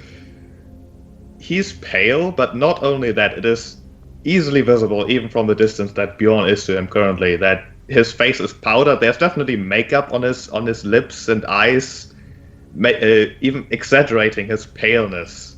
He also seems to have somewhat pointy front teeth, and he is certainly showing his teeth in a wicked, or rather mischievous smile at the moment. He also has a sheath at his side for a presumably slender sword, as he is currently spreading his arms and says, "Ah, so the trap for the raven has finally come. But it is futile. You will not catch me. You will perish here. Whatever beast you might be, the raven is the winner always."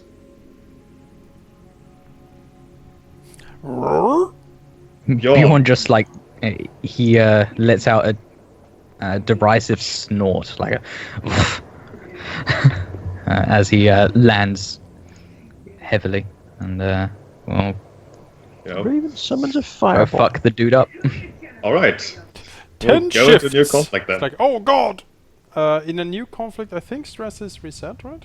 Stress is reset whenever you get a moment to breathe. It has been like a minute at best since the last conflict. It's the same scene. I think Yeah. that's the- Stress can reset in a scene, but generally after a couple minutes of downtime, essentially. So any stress you would have taken in this conflict before would still be there, because it hasn't been that much time. Okay. Let's add everyone to initiative. And as it turns out, the figure standing in the hallway is fast. He is so fast. Bjorn walks towards him, and suddenly he is wielding his sword and standing slightly to the side in a different position.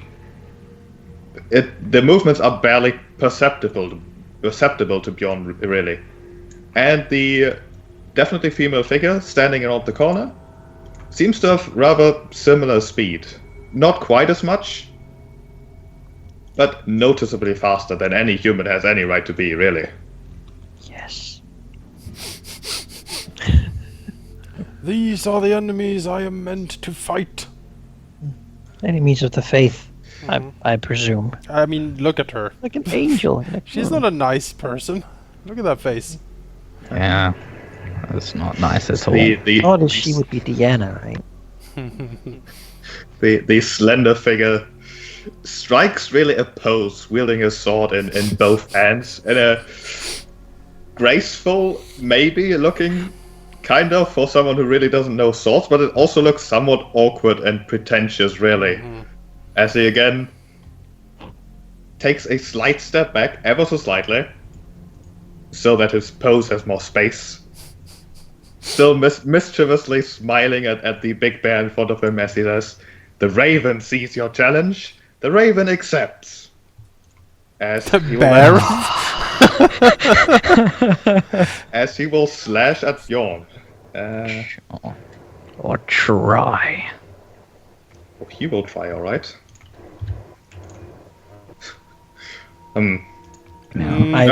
Our eyebrow goes up.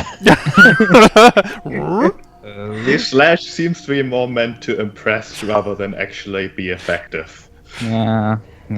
But you will still have to try to dodge, or you can just take it. He will. don't think he can- He'll like swat that away with his paws. Like not You use impressed. fists, you can't use that against weapons. No.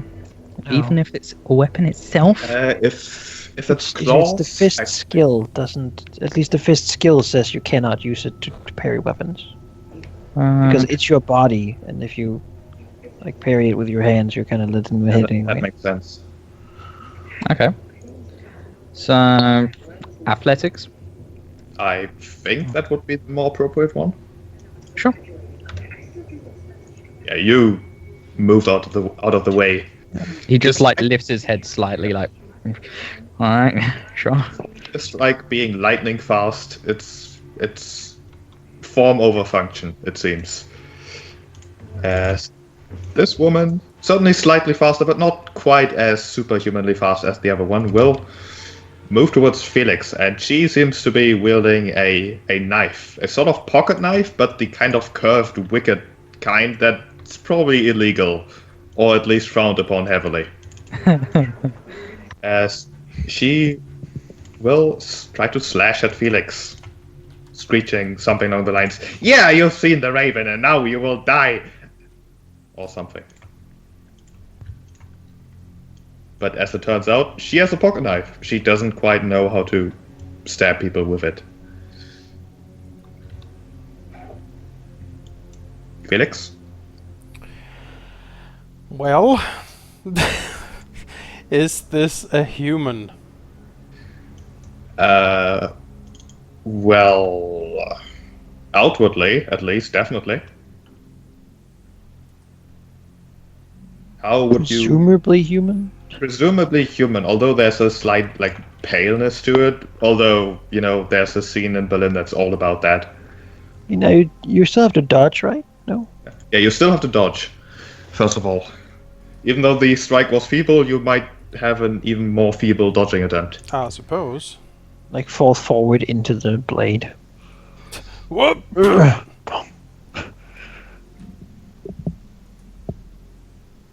Oh, there you go. The strike misses, although barely. And she seems to have quite the punch in her arm. No skill, not much speed, but wow, that's something. So now it would be your turn.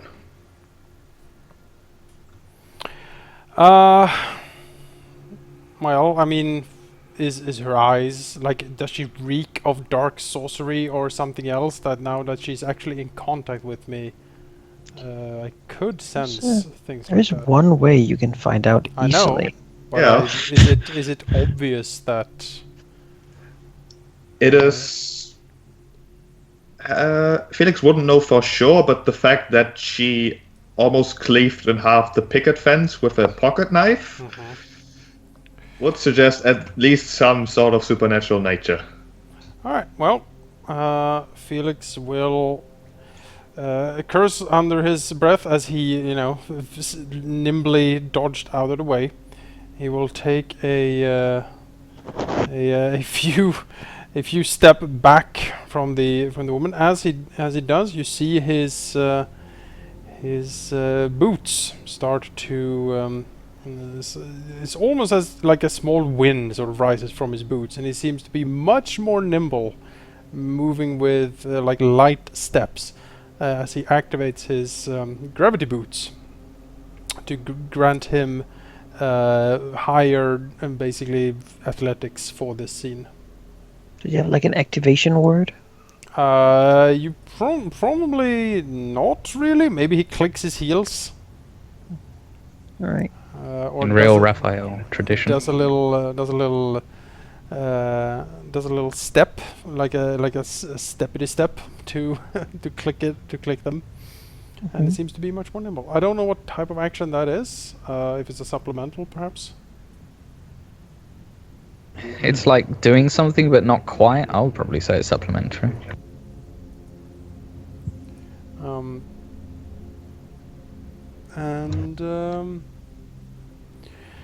And after that, he will bring his staff, pointing at the wicked woman, and shout out "Fulgur!" as he will blast her with lightning. Or at least try to. This is one of his road spells. Let me check here. Yes, road spells. We know what that means. It means there's a spell that I don't need to roll for to control. It just goes off without having a chance of misfire. It is Golden Lightning. It is an earth attack. And it is 6 shifts. So we will roll that as the attack roll. No. It's a pretty good attack roll. That's an 8. She will try to dodge. And she does manage to at least dodge kinda part of it. But how many shifts was that on the 6. on the attack itself? So 6, that's 10. Magic, man. It took the guy being prone and disarmed earlier to receive 10 shifts from Bjorn.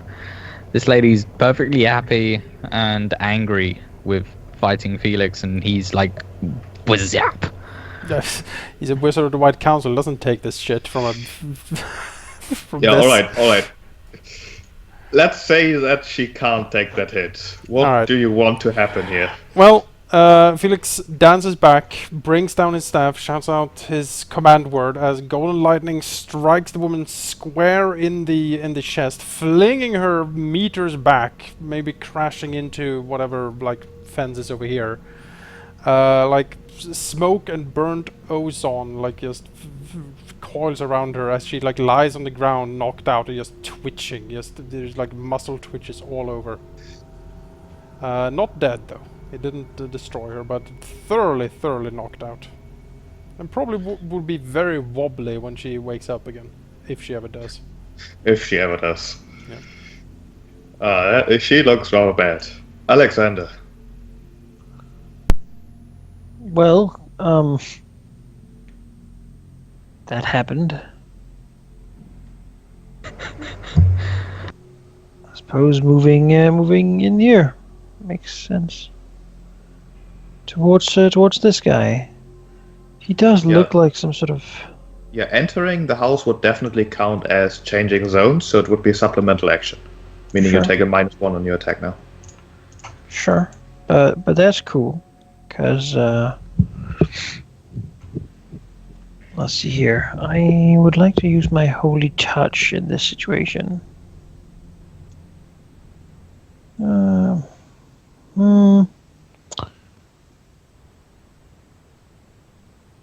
But I don't actually need to do anything except try to hit him with it. So I suppose we'll do that.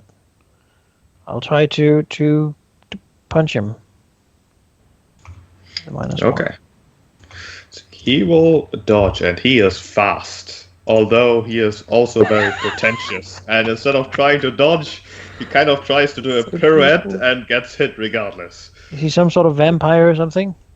Turns out that he might be. He is, in fact. Okay, because then the holy hands burn him like sunlight, and it counts as a weapon 1, Let's see here. We'll take a one stress hit from being touched by me, in addition to whatever else. Okay, so Meaning that if I punch with it, it's a weapon 1, and it bypasses all supernatural things. It's the catch for everything. Okay, yeah. Your touch certainly burns him. I see. Good. That means he's bad.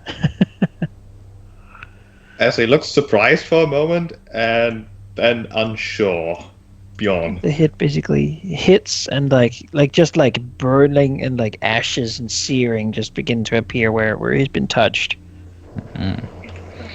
Bjorn doesn't do anything fancy like that, so he's just going to swing at the dude with his giant paws.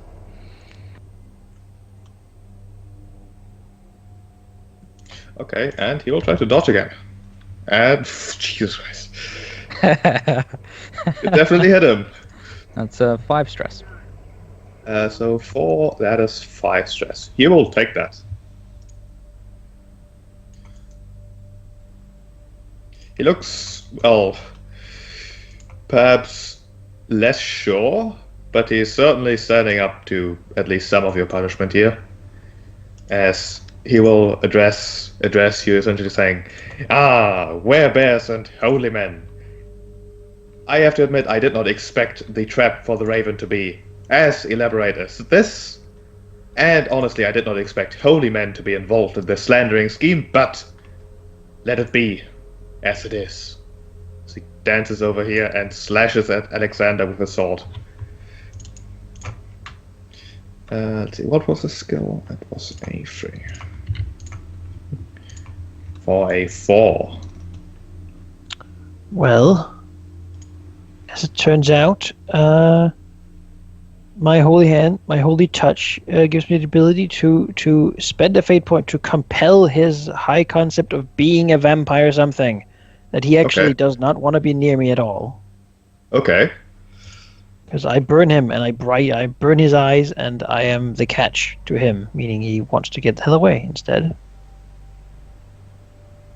So, would you say that's just a penalty on his attack, or what do you think that should mean?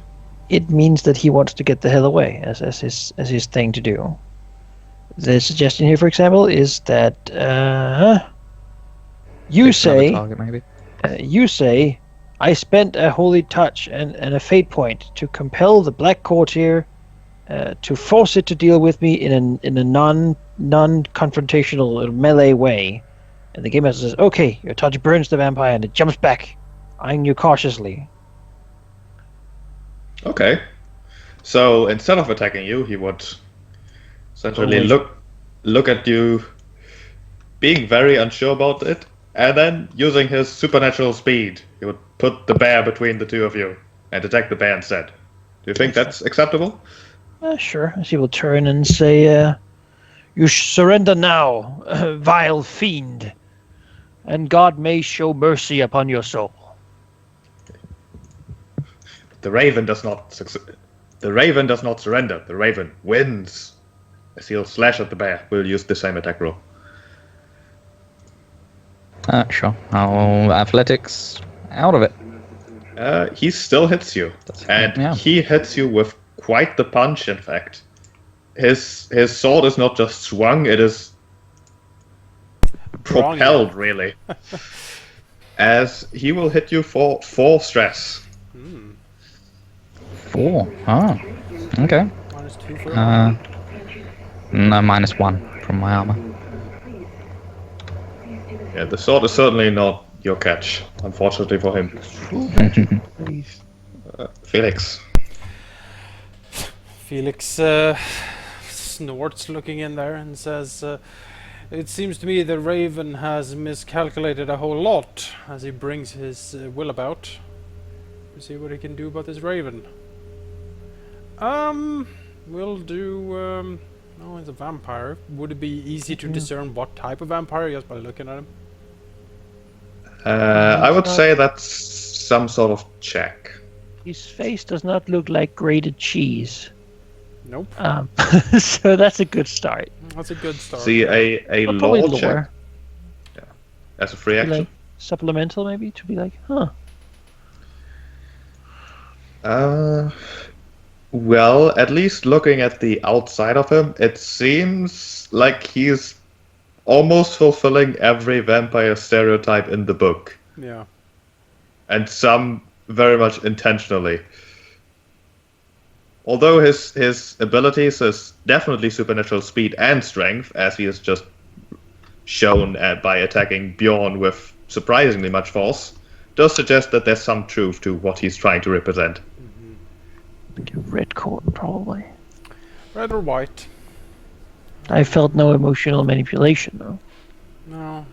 But Maybe who knows? Who knows? It doesn't matter. He's a vampire. He They're all might- the same. he Anyway. might have tried to apply that on the bear. They're all the same anyway. Well, vampires don't like fire, I'm pretty sure.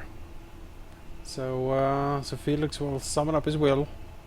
And Don't burn the house down. Oh, it's true. There might be innocent people in here. There might be. I probably shouldn't burn down the Like, house. You're actually yeah. quite correct. Maybe like I'll, we'll go back. We'll go back to the lightning then. That seemed to work last time. So yeah, once again, summoning up more power. Felix will draw in again and go for some golden lightning. Shouting All right. out Fulgur. As he tries to control the... Well, he doesn't need because it's a rote. So we just can roll the attack roll. For the lightning. That's a 6. 6. He will try to dodge out of the way of the lightning. But he does not quite manage it. Alright, that's 8 stress. Ooh, 8 stress. He will... Let's see. He will take a consequence for that. A moderate consequence. How about... let's see, it's lightning. Mm-hmm. You're kind of going for fire. Maybe like burn. Some sort of burns. The book does Second-degree suggest... burn. yeah. The book does suggest bad first-degree burn. Sure. how about? I mean, it's lightning. Could be like uncontrollable spasms. Twitchy. Yeah, Depends on the- uncontrollable the degree. spasms sounds like it would be severe, so it would be one step less. So like just like lightning spasms or something. Spasms. I think that's fair. Let's go with that. Lightning spasms, The body just begins to flip out.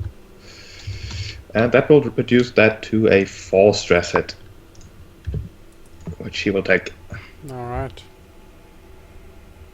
Alexander. Of course, Well- the consequence is an aspect, and since you caused it, you do get to use it once for free. As Okey-doke. with all effects. We'll continue to be on his case. Somewhat. He will try to dodge and manage it. This time. Would my spasms trip him up? That Wouldn't do That a could- difference. that would be a -2. Ah, okay.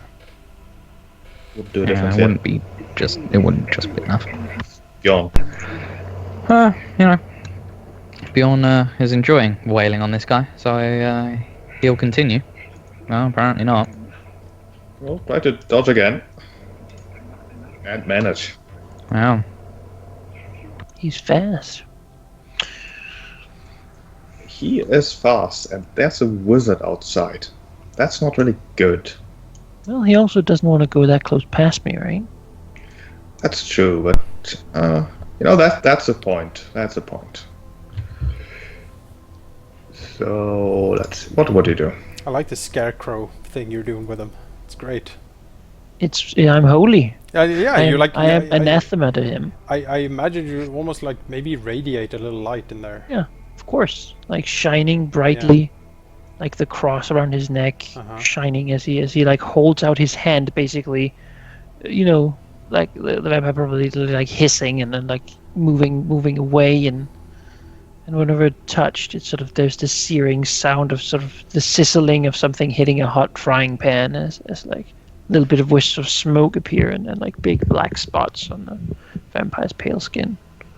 Let's see. He will continue dancing around the bear with his speed, and then he'll actually briefly touch the bear and try to incite an emotion. The emotion being essentially affection, really. A kind of lesser form of lust, in a sense. Oh But God! what he's doesn't trying, know Lusty bear. what he's mostly trying to accomplish here, although not quite managing, is to get Bjorn on his side. But I'd say that he manages to create confusion at best, assuming that Bjorn can't discipline his way around this. Yeah. So he will roll. Can you try and dodge the touch though? Let's Isn't see. he It says like physically trying to touch him? if you can touch someone, you can make him feel something. I don't think it requires an attack roll. It doesn't say, at least. It might be part of the actual roll. He's going to use deceit in this case. I'm not entirely sure how it works. Sure. At least in this case, he should be fast enough to at least briefly brush you or something. And It's he will almost try like to. they're making you want to be touched by him. Yeah. Well, you know, He'll try to make you have good feelings about him. he doesn't want to be touched. Generally, by this dude. Well, roll discipline to find out how much you want to be touched. Roll discipline, arg. Yeah, this is going to be a fail. I mean, he's making you want him, and you are a bazooka. I am a bazooka. He doesn't know what he's done. You could invoke an aspect here to get a bonus.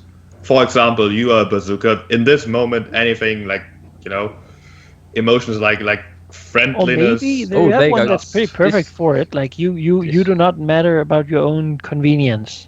Yeah, disregard for personal convenience. I mean, if you consider being touched by someone in a very loving way is a convenience, then Having to fight a person whom you don't want to fight because of personal interests in that person. Yeah, I will invoke that on myself using the fate point. Is that +2 then? +2, yes. +2 or reroll. You can decide after you roll, by the way. Okay. Sure. That's probably pretty shit. Yeah. Bjorn. God, Oh, Bjorn. So +2 or reroll. Statistically the same.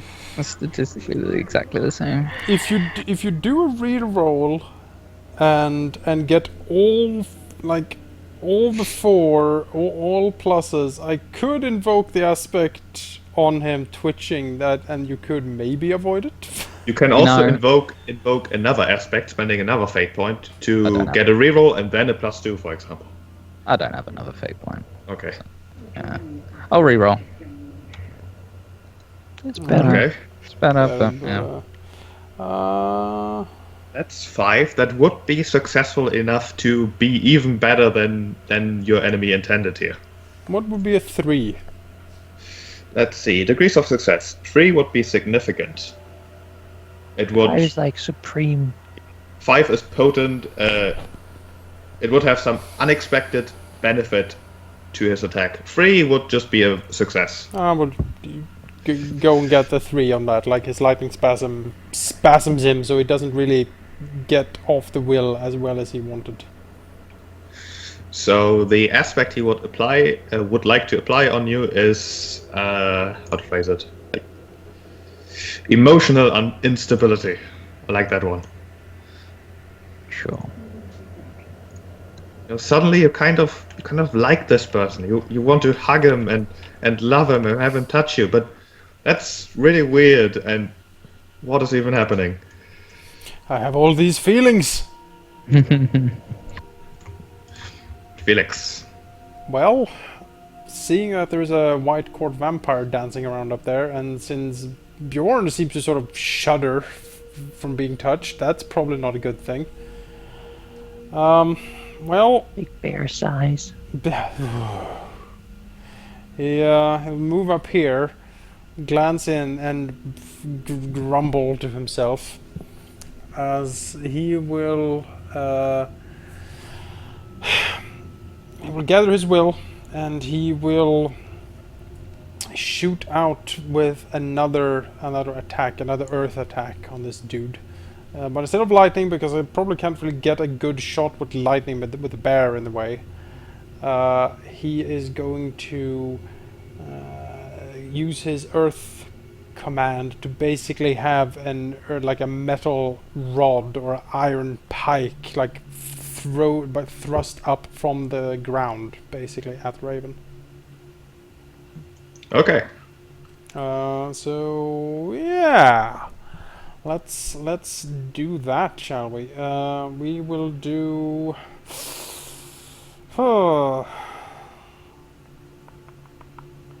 Let's do 6 shifts again, I think. Seems to work fairly well, so yeah, let's do that. Okay. Give me a roll then. That is quite something. He will try to move out of the way. That's 8. And that's 14. 6. He is fucked. See, that's 8. That's 14. Yeah. You know, let's just say that this ends the physical conflict for him, at least. Yeah. What would you like the result to be? Well, Felix walks out to see what's happening out there, curses under his breath, and gathers a lot of his will, and is getting kind of tired at this point from all the spell slinging. And he will, with a few quick gestures and a sharp snap of his fingers, the iron, crystalline iron rod shoots out from the ground, basically impaling him like if he was on a spit. Goes through somewhere in his lower regions and just through his entire body, and pokes out over his shoulder, basically. Yeah, he is out. Does he dust, or is he just hanging there? He is just kind of hanging there. All right, wonderful. Because we have some things we'd like to know. But this conflict will be over.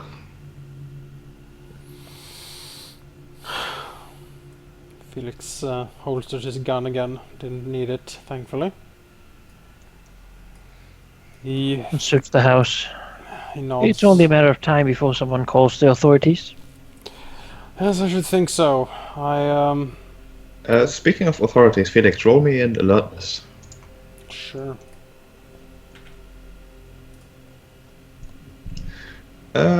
Yeah, some slight distance away from the house. Definitely still probably in somewhere where someone could have washed this. You hear a car screeching in acceleration. He quickly walks out the streets and looks around. It is dark and you can make out the car, but no real details. Get on the ground. It's one of those older silver Mercedes that every second person in Berlin has. Can I shoot it? It's pretty far away. You could Tiny. try, although I would say that it would Spend be your time very to get difficult. the license plate. I mean, do I see the license plate? No, not from this distance. Could I do a very quick thaumaturgy to enhance my vision to see it?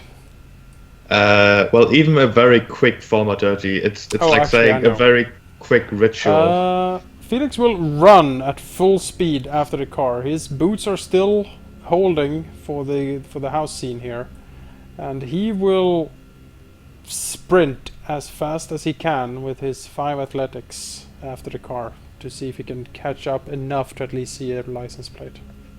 Okay, let's see. Chasing after the car, although your intent is not to catch up, but just to get close enough as it's accelerating, I would still put that at a fantastic difficulty. It certainly skirts the boundaries of natural human capacity.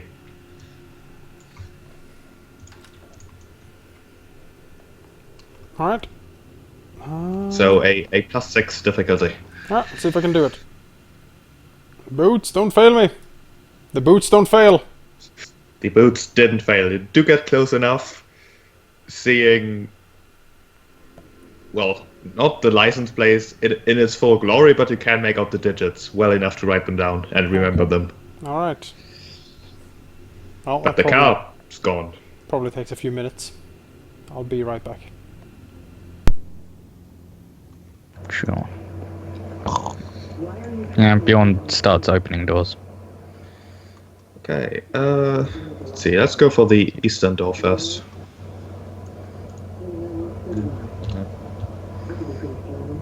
Oops, that was not the thing.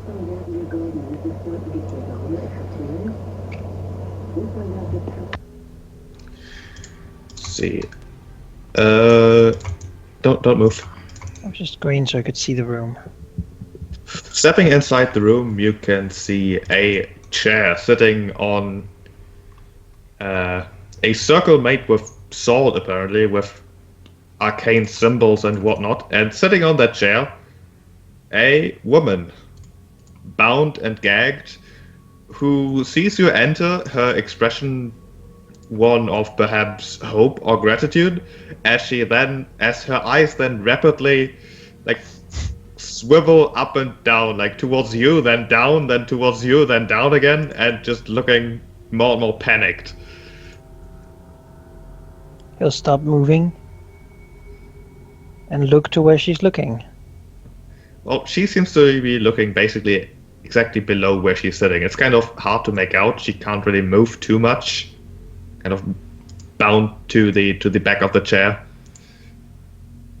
He'll then say, Miss, relax. She will do a cross ahead of him. Says, the cruel beings that have kept you captive here have been defeated. Her expression turns to one of defiant anger as she again looks towards you, then gestures with her eyes towards the bottom and then back to you and looks helpless again. Says, can I roll a lore check to know what sort of magical things going on here, maybe? Let's see. I would say sure. Is anything strange about this whole setup? Let's see, is that your roll? -1? Well, it looks magical. It could be fake. She's most definitely bound, that's a fact, but... She's in need, so... Yeah, before you move... Okay. Let's see, maybe I have an idea here.